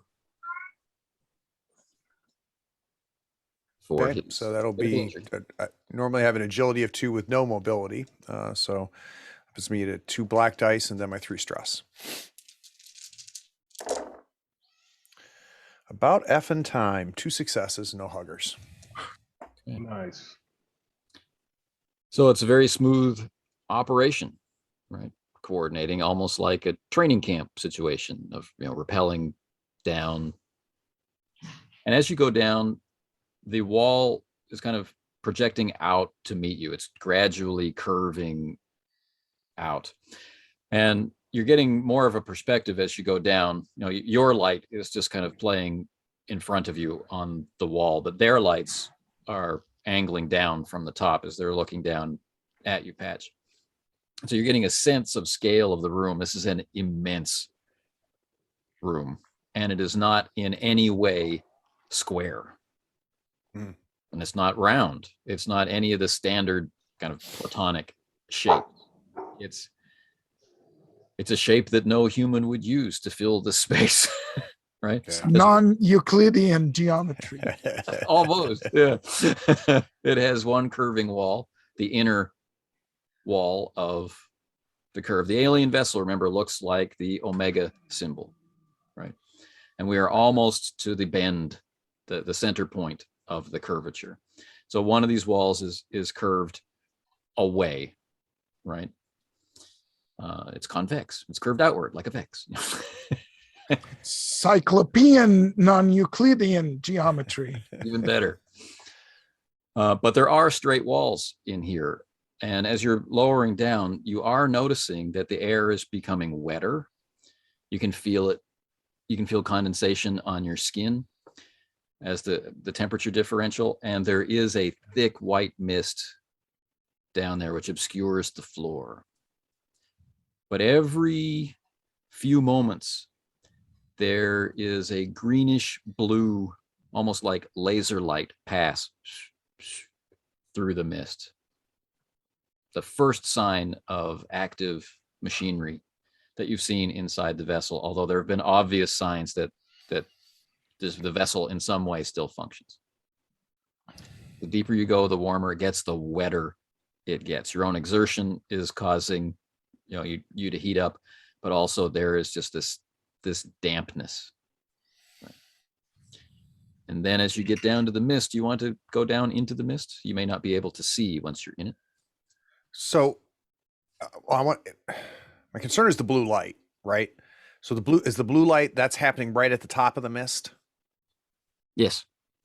So it's definitely in the mist, but you're not seeing it through many layers of mist. You're seeing it quite brightly. So I'm going to relay the situation to Sarge and just say, look, Sarge, here's where I am. I can go deeper into this mist. I'm going to lose visual if I do that. There's some sort of blue light. I don't know what the hell that is. I can't see anything down here right now. I don't see eggs or bacon or anything yet. But I can't see the floor either. I think it'll be a floor. Off to your side, there is an angled, narrow walkway that as your movement is causing eddies in the airflow, you can see it through the mist, right? And it's not like straight across the room. It doesn't interact with these angles in the way that you might design it or draw it. Right. It's just projecting out into the open space of the mist. And it's about 3 or 4 people wide. They could walk, human-sized people could walk along it. Yeah, well, hang tight, Patch. Let's make our way. Just keep watching until we make our way down. Sounds like let me see if I can secure this. Okay, can I get to that? Can I swing over off the wall to this walkway? Maybe with a demanding mobility check -1. Okay. So that'll be one black. It's going to trigger your one black die, 3 stress. Okay, 2 successes and a hugger. Jeez. Those huggers really love you. Yeah. This is a stressful morning. Yeah. And that's going to put me at 5, 6, 7, 8. Okay. Trembling. All skill rolls using agility suffer a -2 until this panic stops, but no further spread of panic to anyone else. Okay.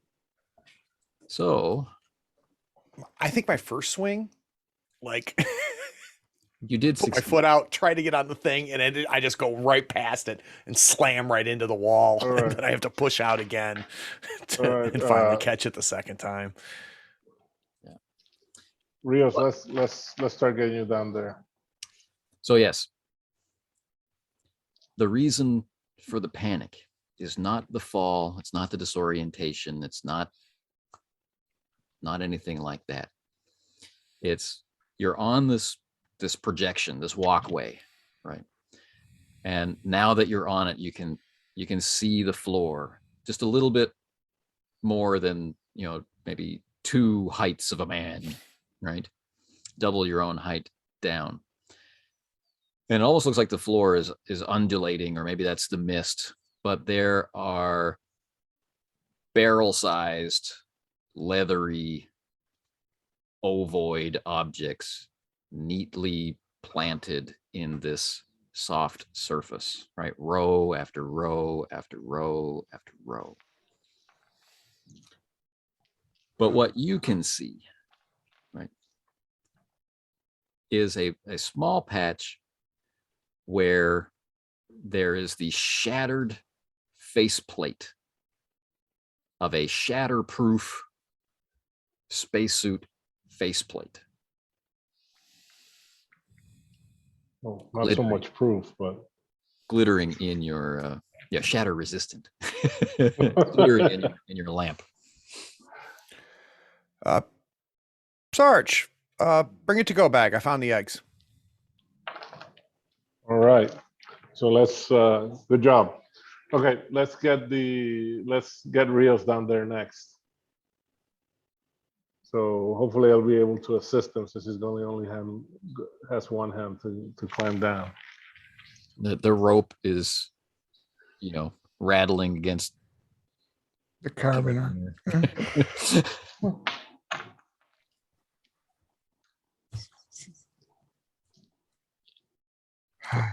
So it's mobility to get down, and it's Okay. At -1 for Baxter and Rios. Okay, but I'm getting assistance from. Yes. Yeah. How much is the assistance? 1?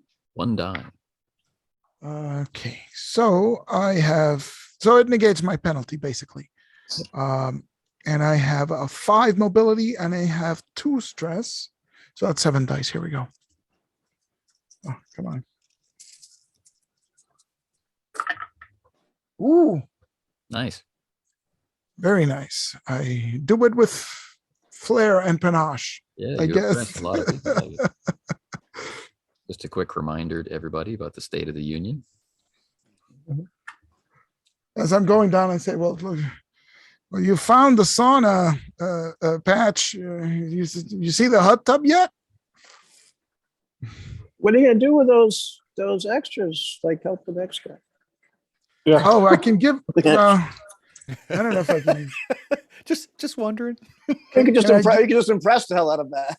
Yeah, can I assist? I'm trying to figure out how I would. Yeah, assist. you man the Anchor rope. the rope. Yeah, Yeah. you man it from down. Yeah, if you've done rappelling, if a guy helps you with the rope downstairs, it's much easier. Makes it easy. Okay, see that's rappelling is a little bit out of my wheelhouse. So yeah. Should have been a Boy Scout, man. There's a great tower in Oaxaca. No, yeah, So we'll put that on Eloy's homework list. Learn to. Yeah. Rappel. Okay, so I get an extra die. Just so you know, I wouldn't do it now, but when I was 16, it was awesome. No, you get an extra success from Eloy. Extra. Oh, it's extra success. Woo! That's even better. Oh, good. And I get 2 more, so I will pass one on Look to at you. the rock. Excellent. You know, holding on with the one arm. And that's very good you passed it on to me, because I didn't get a face hugger, but I didn't get anything else. Well, it's because Betsy's heavy, man. You know. So this was a very fortuitous series of die rolls. Indeed. You got nothing. Are we leaving Holden up top to secure the rope up there? Yeah. Sure. Holden's not wearing a red shirt under his fatigues, is he? Okay, good. Almost one lucky SOB, pretty much, is what's going on. All right. So there you Well, are. he's our spare tire, right? So you're on this walkway, right? Possibly there to be able to look down to the left and look down to the right at these rows of leathery objects, these obviously eggs. Ow. Can I get an observation check from everybody, please? Yeah, oh, sure.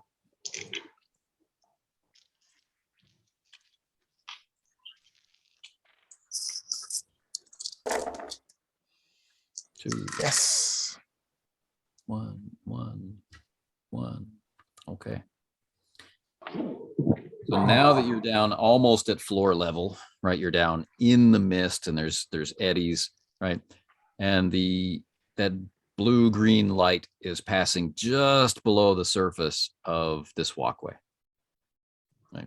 And when it gets all the way down this stadium-sized room to the other end, it highlights a massive shadow,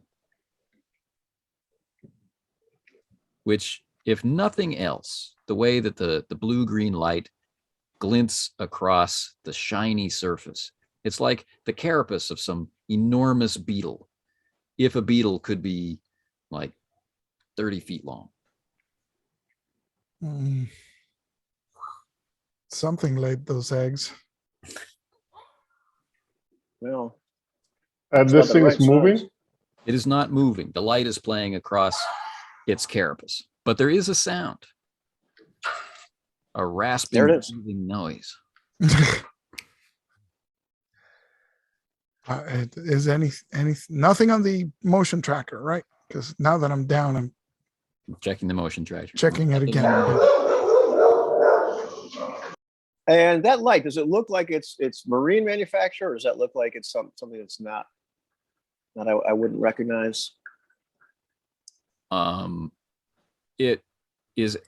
It's emanating from the wall. Okay. So probably it's part of the design of the ship. Okay. Gotcha. Well, eggs. Let's hope that thing's dead. Well, when do I hear the breathing or something?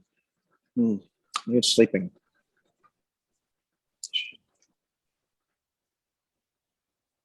I'm gonna have to take a look, see what we're dealing with before we start burning these things. Holden, you better send down your incinerator. I feel we're gonna need it. Okay, Corporal. Well, I got two flamers. All right. Right. Yeah. So you can use one-handed, then I can use one-handed. So and do we have any plan to recover one of these eggs, or are we just going to destroy all this and then bullshit our way out? Are you out of your mind? Of course we're going to destroy them all. This is might be a one-way trip there. So there's no way for him to know how many eggs there are unless he comes down. So yeah, I think maybe we can see if we can take one and neutralize whatever's in it, put in one of these cases, just in case we need it's our only chance out of here. a prop. that seems reasonable. I don't think getting out of here is the point, though.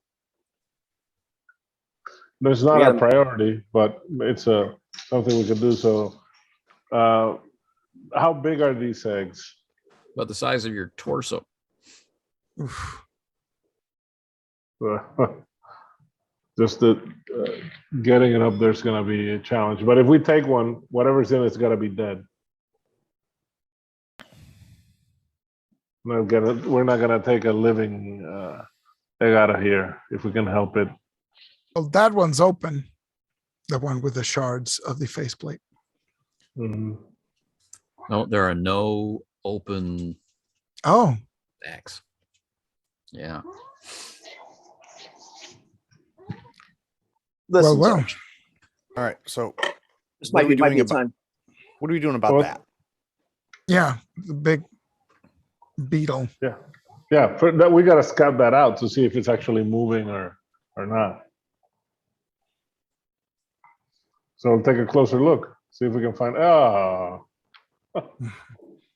There's an alien life form nearby. Well, that means one of us would have to go down there and wait around these things to go see if that thing's moving. Unless we can actually take the walkway all the way over there, which it doesn't sound Well, like. the thing is huge, right? So we might be able to go down the walkway and approach. Oh, well, yeah. Okay, let's do that. But Let's try the walkway first. Yeah. while we're doing that, it's like, listen, Sarge, what were our orders exactly? Huh. Stop. Our Lim? orders: stop Lim. We're supposed to capture him, though. That's or kill. Well, this is how we Right, do well, that. Yeah. Well, this is what he wants. I think if we're gonna stop him, we gotta take out what he wants. Listen, Baxter, you don't have to talk me into it. I heard what Corporal Hicks said. These things have got to go. I don't give a shit. These things have got to go.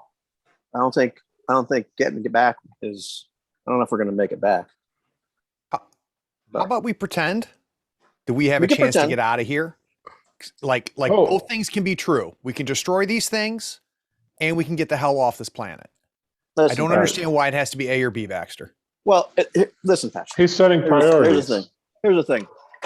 I don't want to be Lance Corporal. I told you I didn't want to be a Lance Corporal, but I got the damn promotion. And one of the first missions I went on, we had to wipe out some insurgents, the usual crap, terrorists, blah, blah, blah, mad about whatever. And we're freaking tired going through this whole compound, bit by bit, done, So the last section, I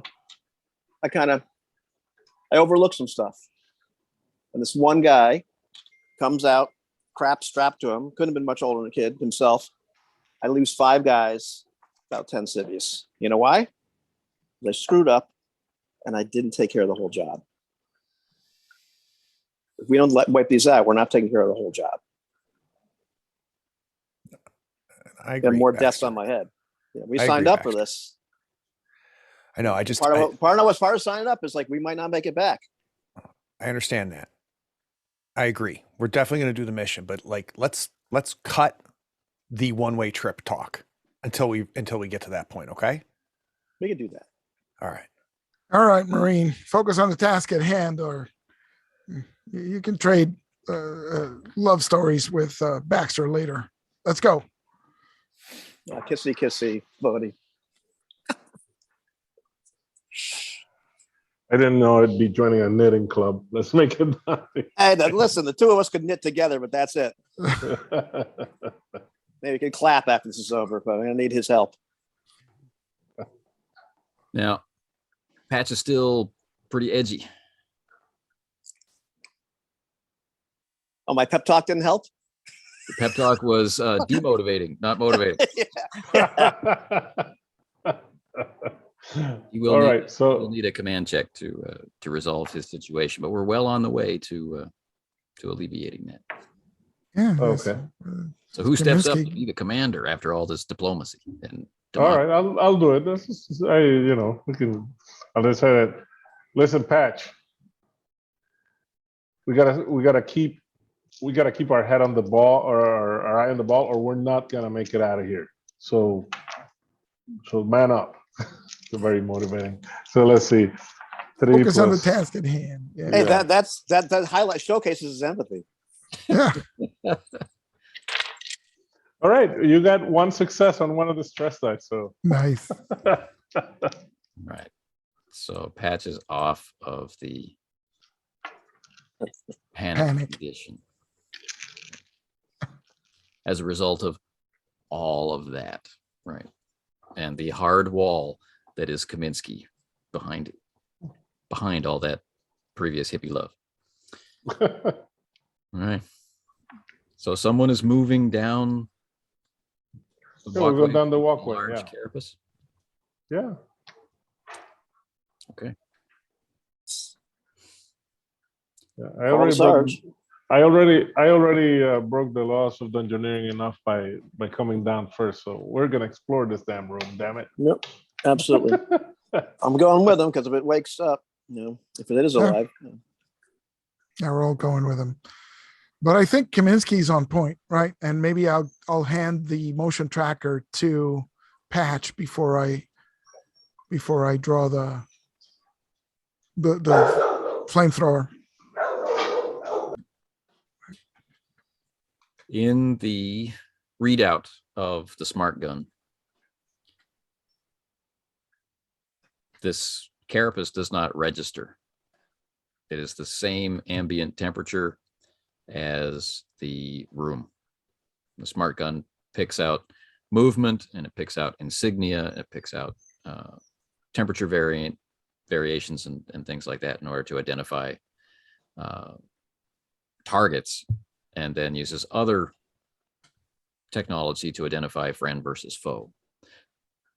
According to the smart gun, there's nothing in front of it. Right. So it's not moving, and it's not. You're muted, Jose. Older than. I tell him, according to Betsy here, this carapace might as well be a wall. That's good. That's good.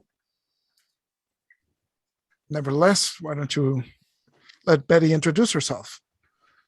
See if we get a reaction.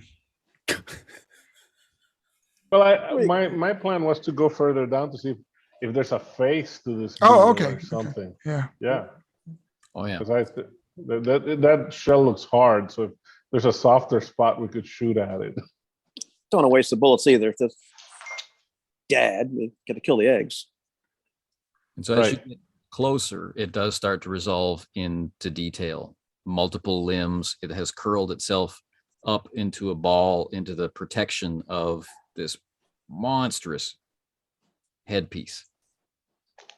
Right. And none of you are scientists or biologists, so I won't go into what's actually going on, but you can definitely see teeth and see that it's lying on a pool of that resin, a solidified pool, right now, a couch almost of that resin that was used to hold the colonist in place back at your headquarters.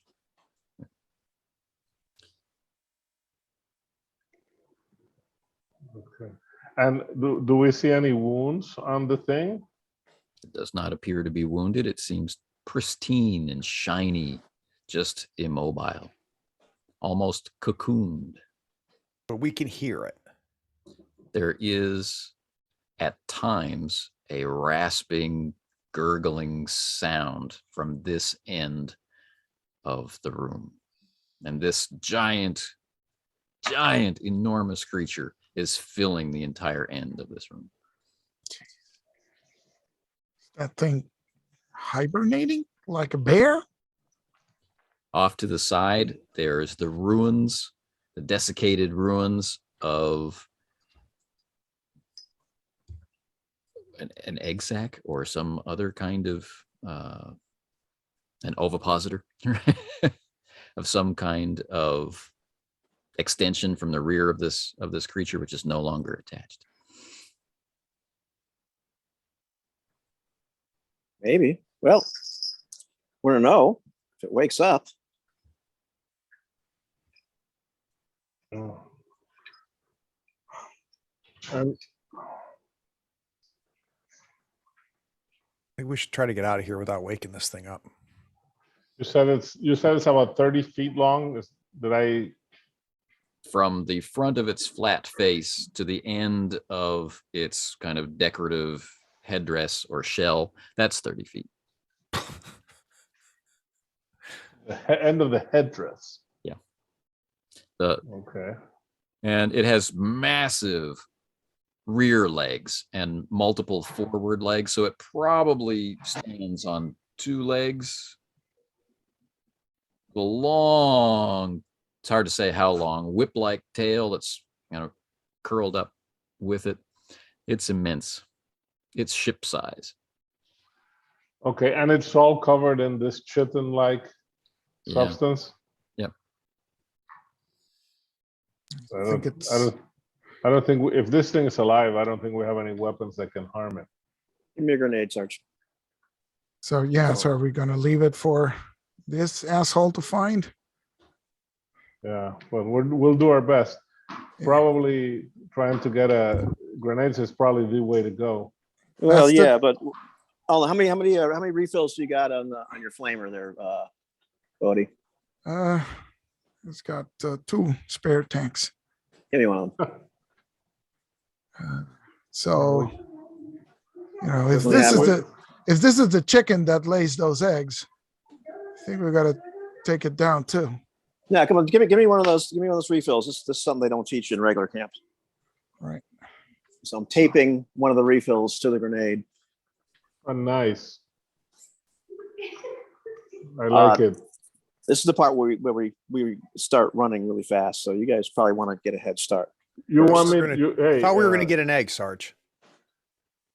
I don't think we're gonna be able to carry it up there. Yeah, you're gonna go down there and wake this thing up while you're on the floor there, like 12 feet below us. You think you can climb up the rope fast enough, Pash? You said you want to get out of here alive. You're right, Baxter. Can we throw your gift like from above? Do we need to be down here? I'm not going down there to give it to her. I'm No, gonna just toss it right at her. I point up to where It's too far. what's his nuts is. Yeah, too far. Too far. Too far from where Holden is. Yeah. You can start falling back. Yeah, Right. we're gonna start going back. We're gonna have to this deliver plan. Baxter's care package, and then flame, kill the eggs with fire, and then see Yeah. how fast we can get up the damn rope. There's no need for all of us to be here. Go ahead. I'll toss it in. You guys get a head start. Yeah, Rios, you and Patch start getting back. I'll stay here in case we have to carry Baxter's ass again.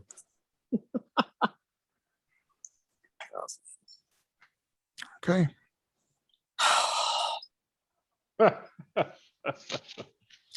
Well, the good All right, news Rock. is I love there this is. plan. I have to say, Yeah. I really love this plan. Well, the good news is there's no nuclear reactor, so you can use the caseless ammunition. Yeah, good. All right, Sarge. You ready? I'm ready. 1, 2, 5. And I tossed and just start booking. I mean, faster, than you've ever seen a one-armed man run. I don't know. I saw The Fugitive. Yeah. That's pretty fast. It's as fast as you've seen a one-armed man with a groin injury running. Yeah, run. Yeah. Yeah. Well, I'm saying you can't swing the arm the same way. Just booking. Okay. Now I don't have a hard stop now, but I think Craig does. So this is a good place where the thing goes boom. Can we fade don't to know what black happened. as the package is slow mo? And then And we're fades running to black, forward. and then you hear boom. And As we're running away and the thing explodes, I tap Baxter's shoulder. We got to at least walk away from the explosion for a few seconds. You gotta do the slow walk. We got to do a Well, slow yeah, walk and then we run. if it's all done. But no, right now, I'm running like I did when I was 13 years old. 9 years old, throwing an M80. And it's like, run. Yeah, that's. Well, I guess this will be the exception that proves the rule. This will have to be a 3-parter instead of a 2-parter. That's all right. It's interesting. Okay. Any comments before we go? Always good to end on a good hip clanger.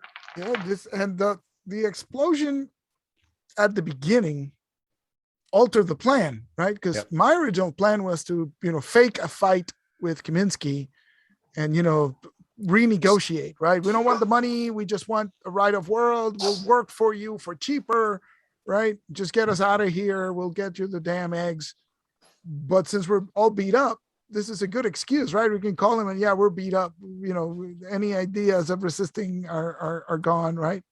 And trick them down. So but then I thought, but we have leverage because we have what he wants. So and we have grenades. So And flamethrowers. and flamethrowers, yeah. So One of my Now it's a party. and one of my first thoughts as the session began, and it was clear that was a bad thing to do, and the androids blow up specifically because of the faces being taken off. All I can think of is Anthony should go to work and write a module for James Raja. You know, it's like for let me say, you know, if anybody attempts to remove the mask, like, you know, that would be a bizarre thing to do. Then these things blow up. Yeah, and of Like, does like 1,000,000 points of damage. I'm like, whoa. You know, that's brilliant, you know, but also just like brutal. Like, you know, either Gygax or Ratchet would hire him. But it's like, hire this man. But that was pretty odd. And watch 4A, watch the end. Yeah. I say, and we closed the episode with this, but you kept going. Yeah. I'm going to cut those masks up. Look at my face. Oh, yeah. Yeah. He was like, I can't believe he did that. Nobody would actually ever do that. But yeah, people reading the module would be like, who would cut the masks off? Come on. I have had those moments in games where, like, literally a player did something. I'm like, actually, Jason did something one time in our Lamentations game. I'm like, it was literally it's so unbelievably improbable, and it's the first thing he did. I'm like, oh my god, That's Jason. I think my face might have done the same exact thing. It's like, what? I was like, well, I guess this happens now. So yeah, that's pretty awesome. But other than that, no, I mean, it's pretty.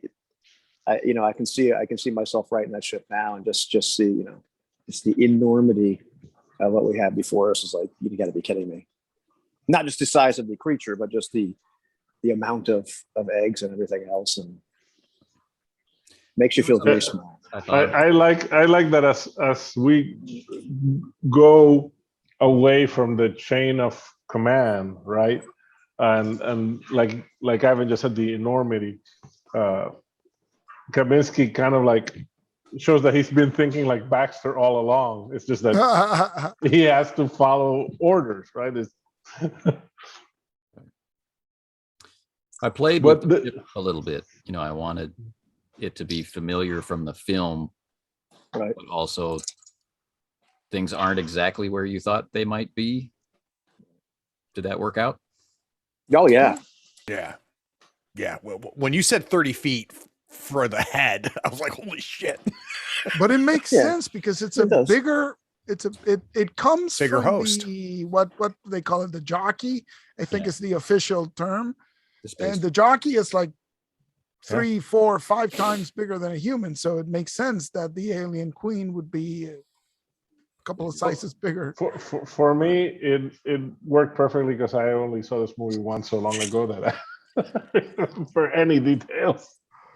Nice. Yeah, and there's really not that much detail in the movie. Really, it's just what the interior of the ship looks like, and it's very shrouded, so you see just a little bit. And so, you know, I didn't have a real like heavy duty picture of what the room with the eggs looked like.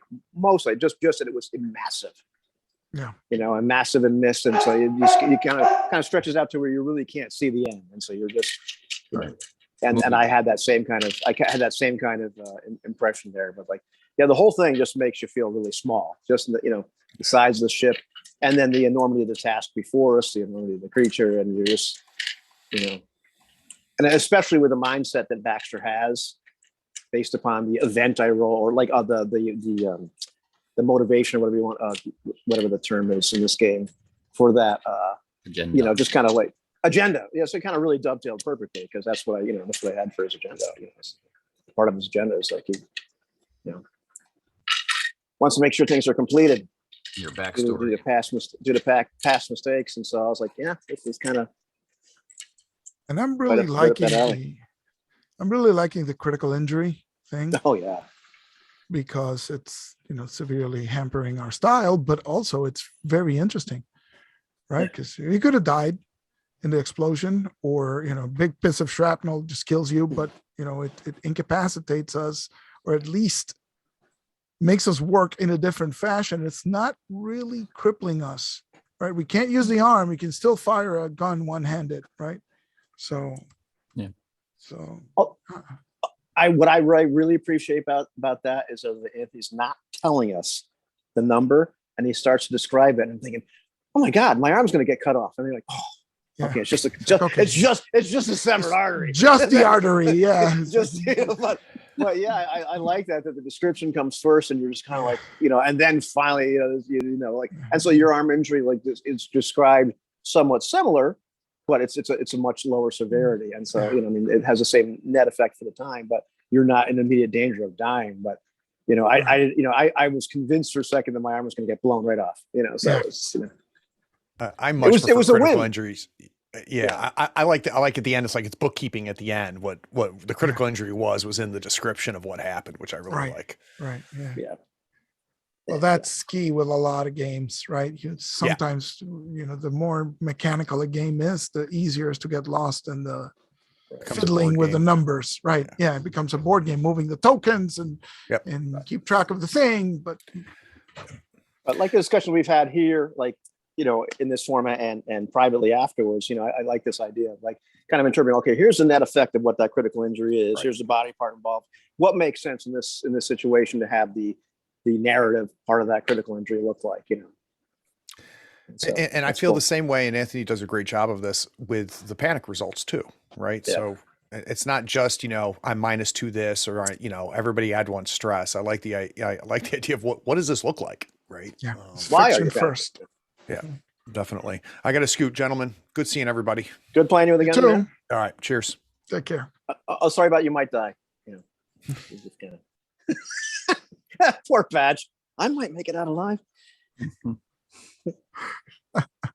Well, I like how our goals are being redefined. It's like, well, we may not get out of here, but at least we're going to kill them. We're going to take care of those aliens before we die. So. Yeah, you really went into the belly of the beast. You know, it's something. Yeah, but it's funny because that just occurred to me like last night, right before bed. It's like, wait a minute, we don't have to trick him to get down here. He wants to come down here as soon as we set the eggs on. And as soon as I thought of that, then we have to go inside the ship to blow it up, right? And the first thought is he can't shoot us from orbit if we're in the ship. And then it's like, wait, so we go in the ship. We start killing the eggs. He has to come down. He's not going to fry us. So it's a win-win for us. I think we're much better positioned. Yeah, it is true. And like, we also know from experience that he's not going to like save us. He's not going to like, you know, he's not going to make good on his promise. So we have the cookie. He has nothing. Right. He wants the cookie. You are weirdly in the safest, most dangerous place. Yeah, exactly. Absolutely. We're as safe as we're ever going to be. You know? That's right. And Holden can just be, and only I have escaped to tell you. He can run back to Joe and tell him what happened. Yeah, he can join Lim's crew if we all die, right? It's like, please get me off planet. Everybody's dead. Yeah, so I like where it is right now, and I mean, I have a nice backup character. Holden is one of my backup characters, and I got another one just in case. Yes. Hell of a spot we got ourselves into. Yeah. And the beauty of this is that I think, you know, if I need a third backup character, I just roll up Bodhi again, just rename him. And just keep going around the same 3 guys. Right. Bring on your old school methodology. That was fun. I had just real visceral reaction to like the androids blowing up, because I really just started to like him. I was like, I felt sorry for him. And then, you know, literally the very first thing that happens is that like I realized I've killed them. Yeah, we could tell how much you liked them by the way you were bullying them. Well, you know, I felt sorry for him. I was like, yeah, I know. I was like, and I'm like, oh man, I can't kill these guys. They're too pathetic. And so in a weird way, Baxter felt a little bit of affection or something, mercy or compassion, you know. But you know, okay, yeah, I'll spare you. The plaintiff, we do not want to die. It was only ruined by the slightly howl-like tones of the android. Yeah, we have the desire to live. But I couldn't resist throwing in. It was a pleasure to work with you. Oh yeah, that was great. There was that, and I remember the last episode, the guy like just waving the flag continuously. Like just never stop waving the flag. Like it's only defense. Friends. It's a little flag, right? He's just like, I think I'll probably feel worse about that than if like all of us die. Although I almost killed all of us. I'm like, I can't believe it. Yeah. And we start the session with everybody. I loved Ivan's face when that started happening. Like, what the hell? I'm like, run. And he's like, wait. what?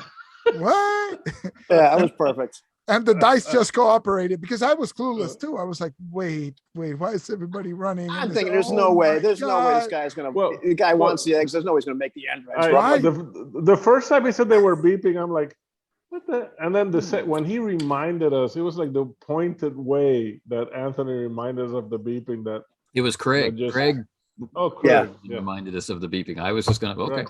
You don't want to deal with the beeping? No problem. when Craig reminded us, and they said their goodbyes, it was like boom. Run. It's like run. So that was very kind of them to say goodbye to each other. It gave us a chance. And the dice again know the fiction, right? So the two people who don't get really hurt is the two people who figured out that this thing is gonna blow. And Baxter and I are like, wait, what? And we Holden is in the vehicle, completely protected. Yeah. And oddly enough, once again, in another one of our games, I get hurt a lot. It seems to be a trend. I wonder.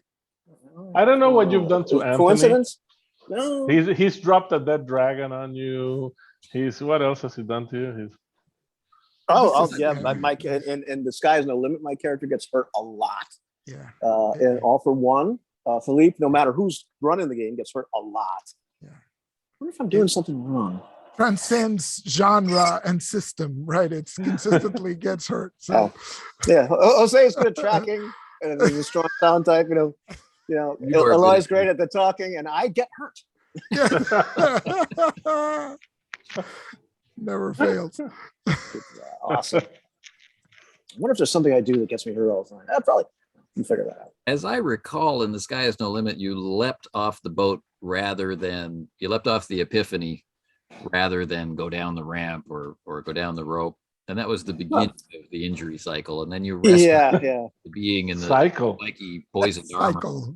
Yeah, it was an injury cycle. Oh, yes, cycle.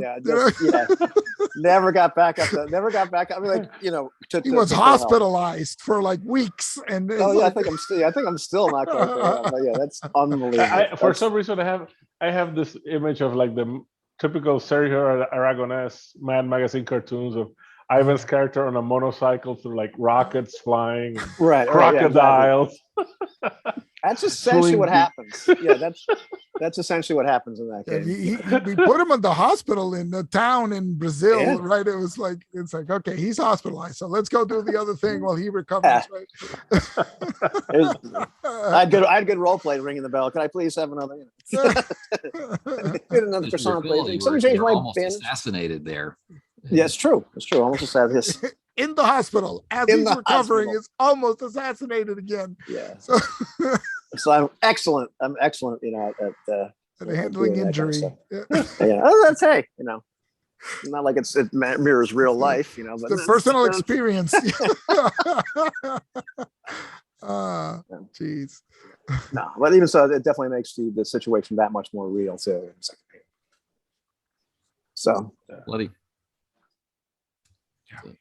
Lots of fun, and I can see this rolled up creature now. And 3 foot has that's big, and that's one thing you always wonder about once you see like aliens, because maybe when you see alien, you're like, oh, okay, cool, and then you see aliens, it's like, yeah, wait a minute, where did the eggs come from? Where did the eggs come from? Yeah, right. It's like they must have had one egg to begin with. But were they carrying like thousands of eggs, or it's so weird. Yeah. Oh yeah, no, I know. Right. So that's great. That's great. And Yeah, it makes I mean, sense. Yeah. But really, it sounds to me like if we wanted to get these huge eggs out of the ship, we would have needed, I don't know, a couple of androids to help lug them out. That was the original plan, but circumstances Well, changed. Well, that's one of my talents is anything that's useful. Like Buddy has a antenna. talent of Buddy has a talent of like producing something useful from his backpack when it's most needed. My talent is to destroy everything around us that might be useful. Not only the androids, but also the rover. The back tires. The back tires and the So, transmitter from last session. So my talent in this particular game is any resources we have. Like I'm pretty sure you take all our food and just flame it. There you go. Awesome. So it was interesting.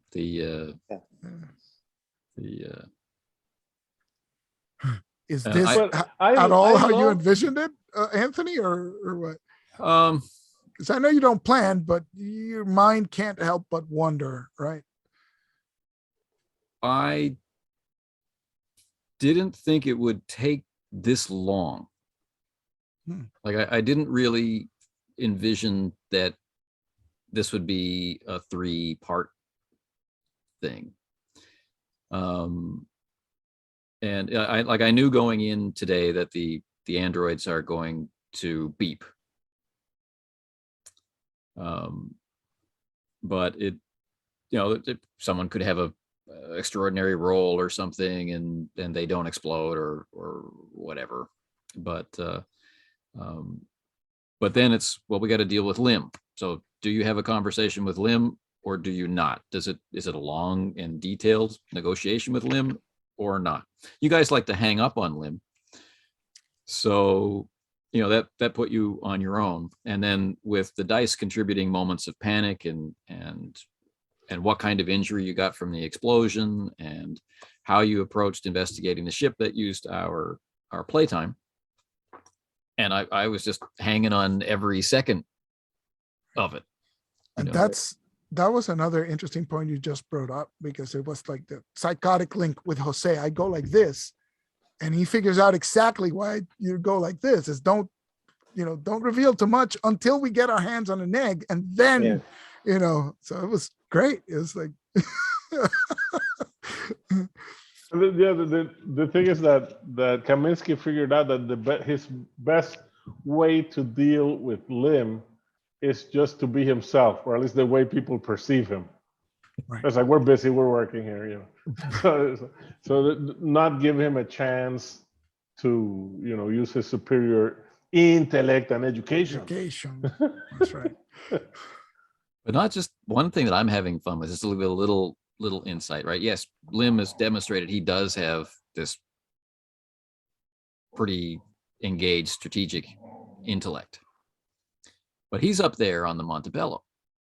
And we know the alien sensors, they allow for things like detecting what the atmosphere is and surface temperature and whatnot. And if you're in proximity, you can do motion tracking and things like that. But it's not like Star Trek where they can scan the surface for life signs.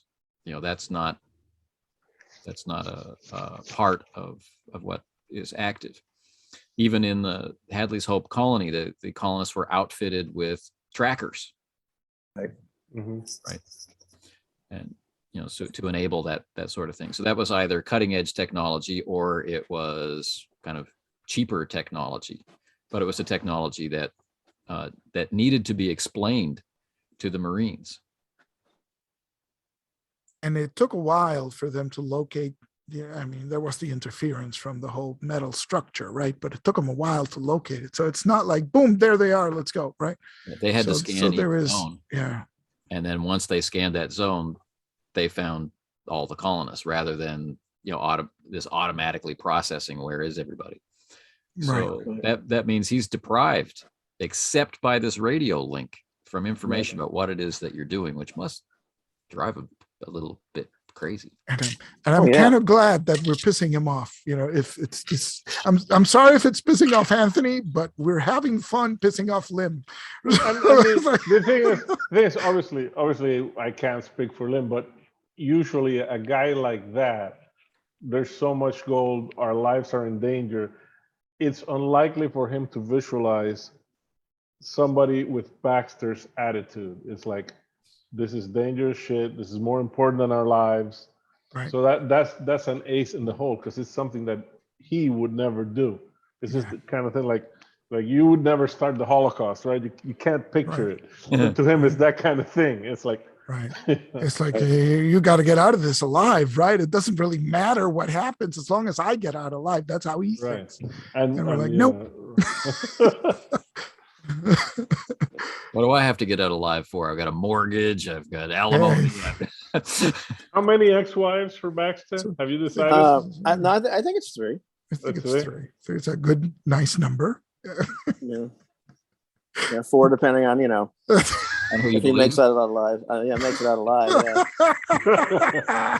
Yeah, way to celebrate getting married. Yeah, you know why Baxter's been divorced 3 times? Because he's only been married 4. He's only been married 3 times. Hasn't been married 4. Yeah. Oh. Yeah, that's why.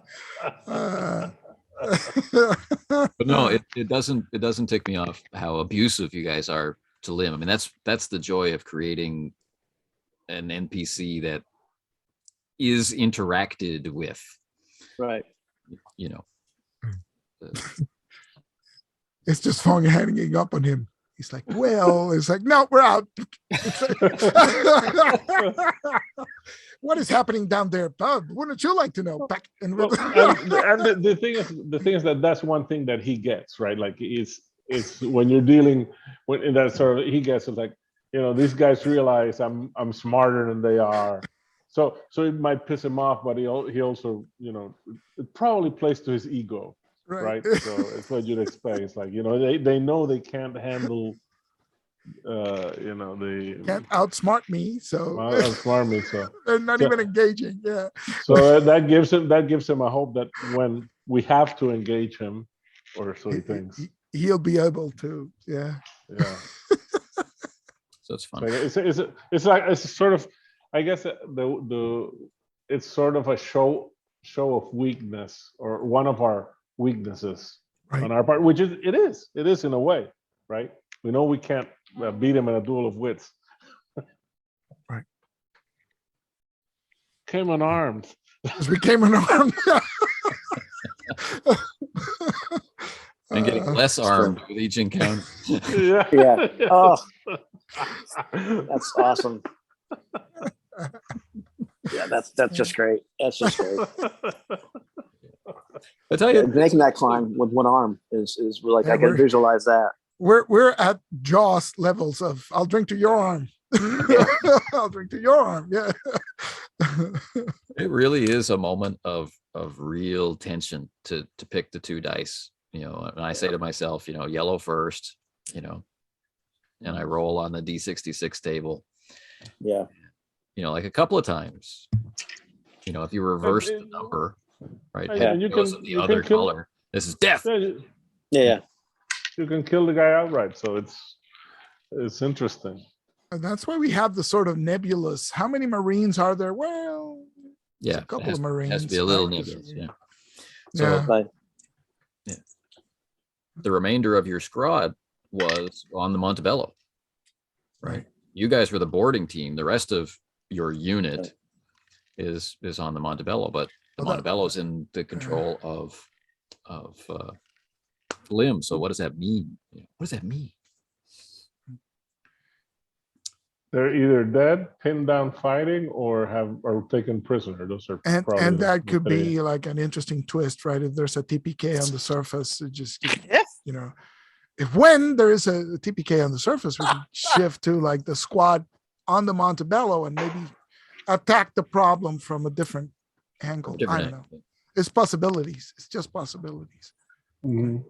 That's how I like to handle overly violent games, or not overly violent, but games where all our games are overly violent. But like is it a tactical error for the group to go in? Like when I hear TPK, I think like the group screwed up or the game master screwed up. Or the dice went wrong, which can happen. Right, but it seems like something went wrong. But like you guys going into the ship, there's a reason. There's in-character reasons to go into the ship. There's in-character reasons to try and destroy all of the aliens. You know, these particular characters. This makes sense to them. Well, to everybody except Patch, who who doesn't want to close any doors. Right. But a TPK doesn't have to be anybody's error, right? It could be That can just be the dice. contextual, and it's contextual, right? So it's a 30-foot long queen, right? Can we kill it? I don't know. Why are we trying to kill it? Because we need to deny it to Lim, so we might die in the attempt, and we're all banged up, and we could roll badly, and it could just be really, really tough, right? To me too, like unlike cinematic mode, the TPK is not the goal. No. But it is a strong possibility in this case, based upon context, based upon character motivations, Right. etc. So it's just something that could happen. Yeah. You know, it's rather likely, but it's not like we're consciously pushing towards, I want a TPK, so this can be this really dramatic cinematic moment. It's Correct. just where things naturally seem to be going is in a situation where it's very likely. Well, if we don't constantly try to avoid the TPK, then it doesn't make any sense and it's not fun, right? Right. How far can you?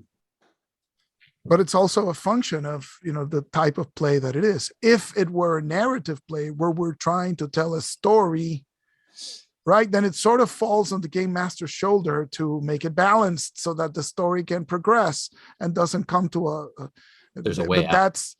But that's a constraint that comes from above, right? From because you want to tell a story. If you're just playing a simulation of what's supposed to be there, yeah, there's supposed to be a huge queen, right? Do you have to kill it? Well, I don't know. Do you? And in our case, the situation is, yeah, we need to kill this, right? We want to kill everything in this room. Can we do it? Is it going to kill us? It might. Right. So, well, I Yeah, don't but know. our only way to stop, well, besides the mission, right, is that we've realized since we were at that facility where Eloy had the hugging encounter, we realized that, you know, the things that we're dealing with, they have to be destroyed. And that's what I was going to say. The fact that Kaminski thinks like Baxter was kind of like pre-advertised when we purged the data, right? He gave the order, he said, purge the data, screw this. So he's always been thinking that these things have to be put out of commission, but before it was harder because there was always something that they were ordered to do. Right. Now We're improvising. Thinking about a little bit more, we're improvising, is it's kind of a fine line. Like, it's not as fine as it looks, but there's a difference between being like Quint and like, I found my white whale, so I'm smashing the radio because this is a one-way trip for me. And I kind of want to die this way. Yeah. And Baxter, coincidentally smashing the radio, but it's for a different reason. It's Baxter's not saying I found my white whale, but, and I'm going to, but there's also the sense to me of like him kind of redeeming himself, but not like necessarily wanting to die. That just might happen. Right. Like, I've screwed up in the past, but this is a much bigger thing. I want to carry this mission. I want to make sure if we're going to kill these things, we should kill all of them. I'd like to get out alive. It's not like I'm going for the TPK, or not like he's going. He's not like he's like, well, this is where I'm going to die, and it just might happen. There's no good, easy options out of this. We're just prioritizing the mission above our own lives, right? If we have to choose, we take the things out. And beyond the mission, we know that if these things get loose on a planet, it's just like the right thing to do. Right. So that's our mission, that's self-imposed, right? We know we can't let these things out because it'll be bad for everybody. So not only is it like that just horrible to do, it's like without honor to sit there and wipe out a planet or a troublesome colony with these things, but then whose job is it to clean them up afterwards? Right. That too. Ours. Our friends. Let's screw that.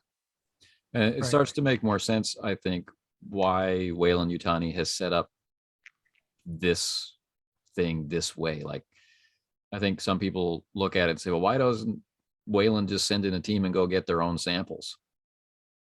Right. There's deniability and they're afraid of the governments for one thing. We hear actual dialogue about that, right? Burke wants to smuggle, Right. them past customs with them already infected, and whatnot. There's that. But if a ship like the Nostromo brings it back on its own, reports to some colony world, and that colony world gets wiped out, who gets called in to take care of it and collect samples at that point and be the savior? Weyland-Yutani, right? And then they can weaponize it, and they can be useful in all manner of different ways with but their hands are totally clean in that regard, because no one's ever going to know about Special Order 937. Right. But you guys know about Special Order 937, and you guys know about LV 426, and you guys have spoken to Hicks, and Which is another reason why Kaminski's sure that Lim will just kill him if they fall under his power. They just know too much. And if he doesn't kill us, it's not like we can go Somebody home. else. but Lim Yeah, seems somebody else will- really like Sergeant. If Baxter Yeah, he does, he doesn't does. beat him to it, right? Yeah. He'll kill us. Yeah.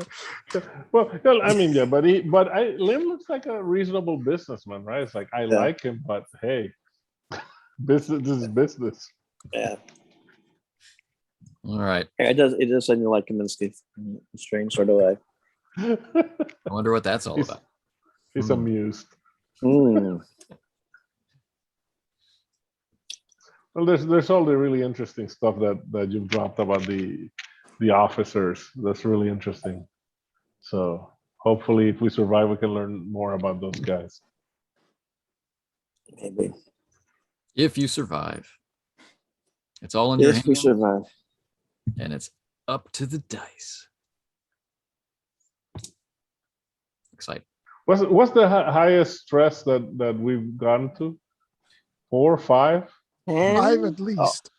Stress? Stress. Oh, stress. I think I've been 5 up to at least. 6. I think I've been up to 6. Ooh, 6. Okay. nice. Yeah. And stress was really- today getting to a 10. So Yeah, panic was a 10, but yeah. The stress, I think 6 is the highest. Panic, we're in. yeah, panic. The highest we've rolled is 10, I think. Yeah. Yeah. But we remember the use of command, so we used Yeah. it a couple of times successfully. So that's- Man, bantering, all kinds of good stuff. Yeah. yeah. Yeah.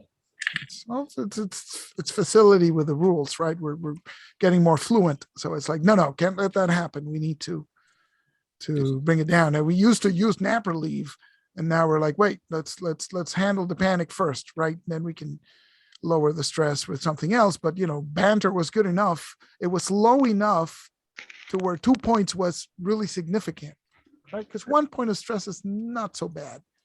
Yeah. But Yeah. And it helps, right? In general, Yeah. it just gives you that risk. Right.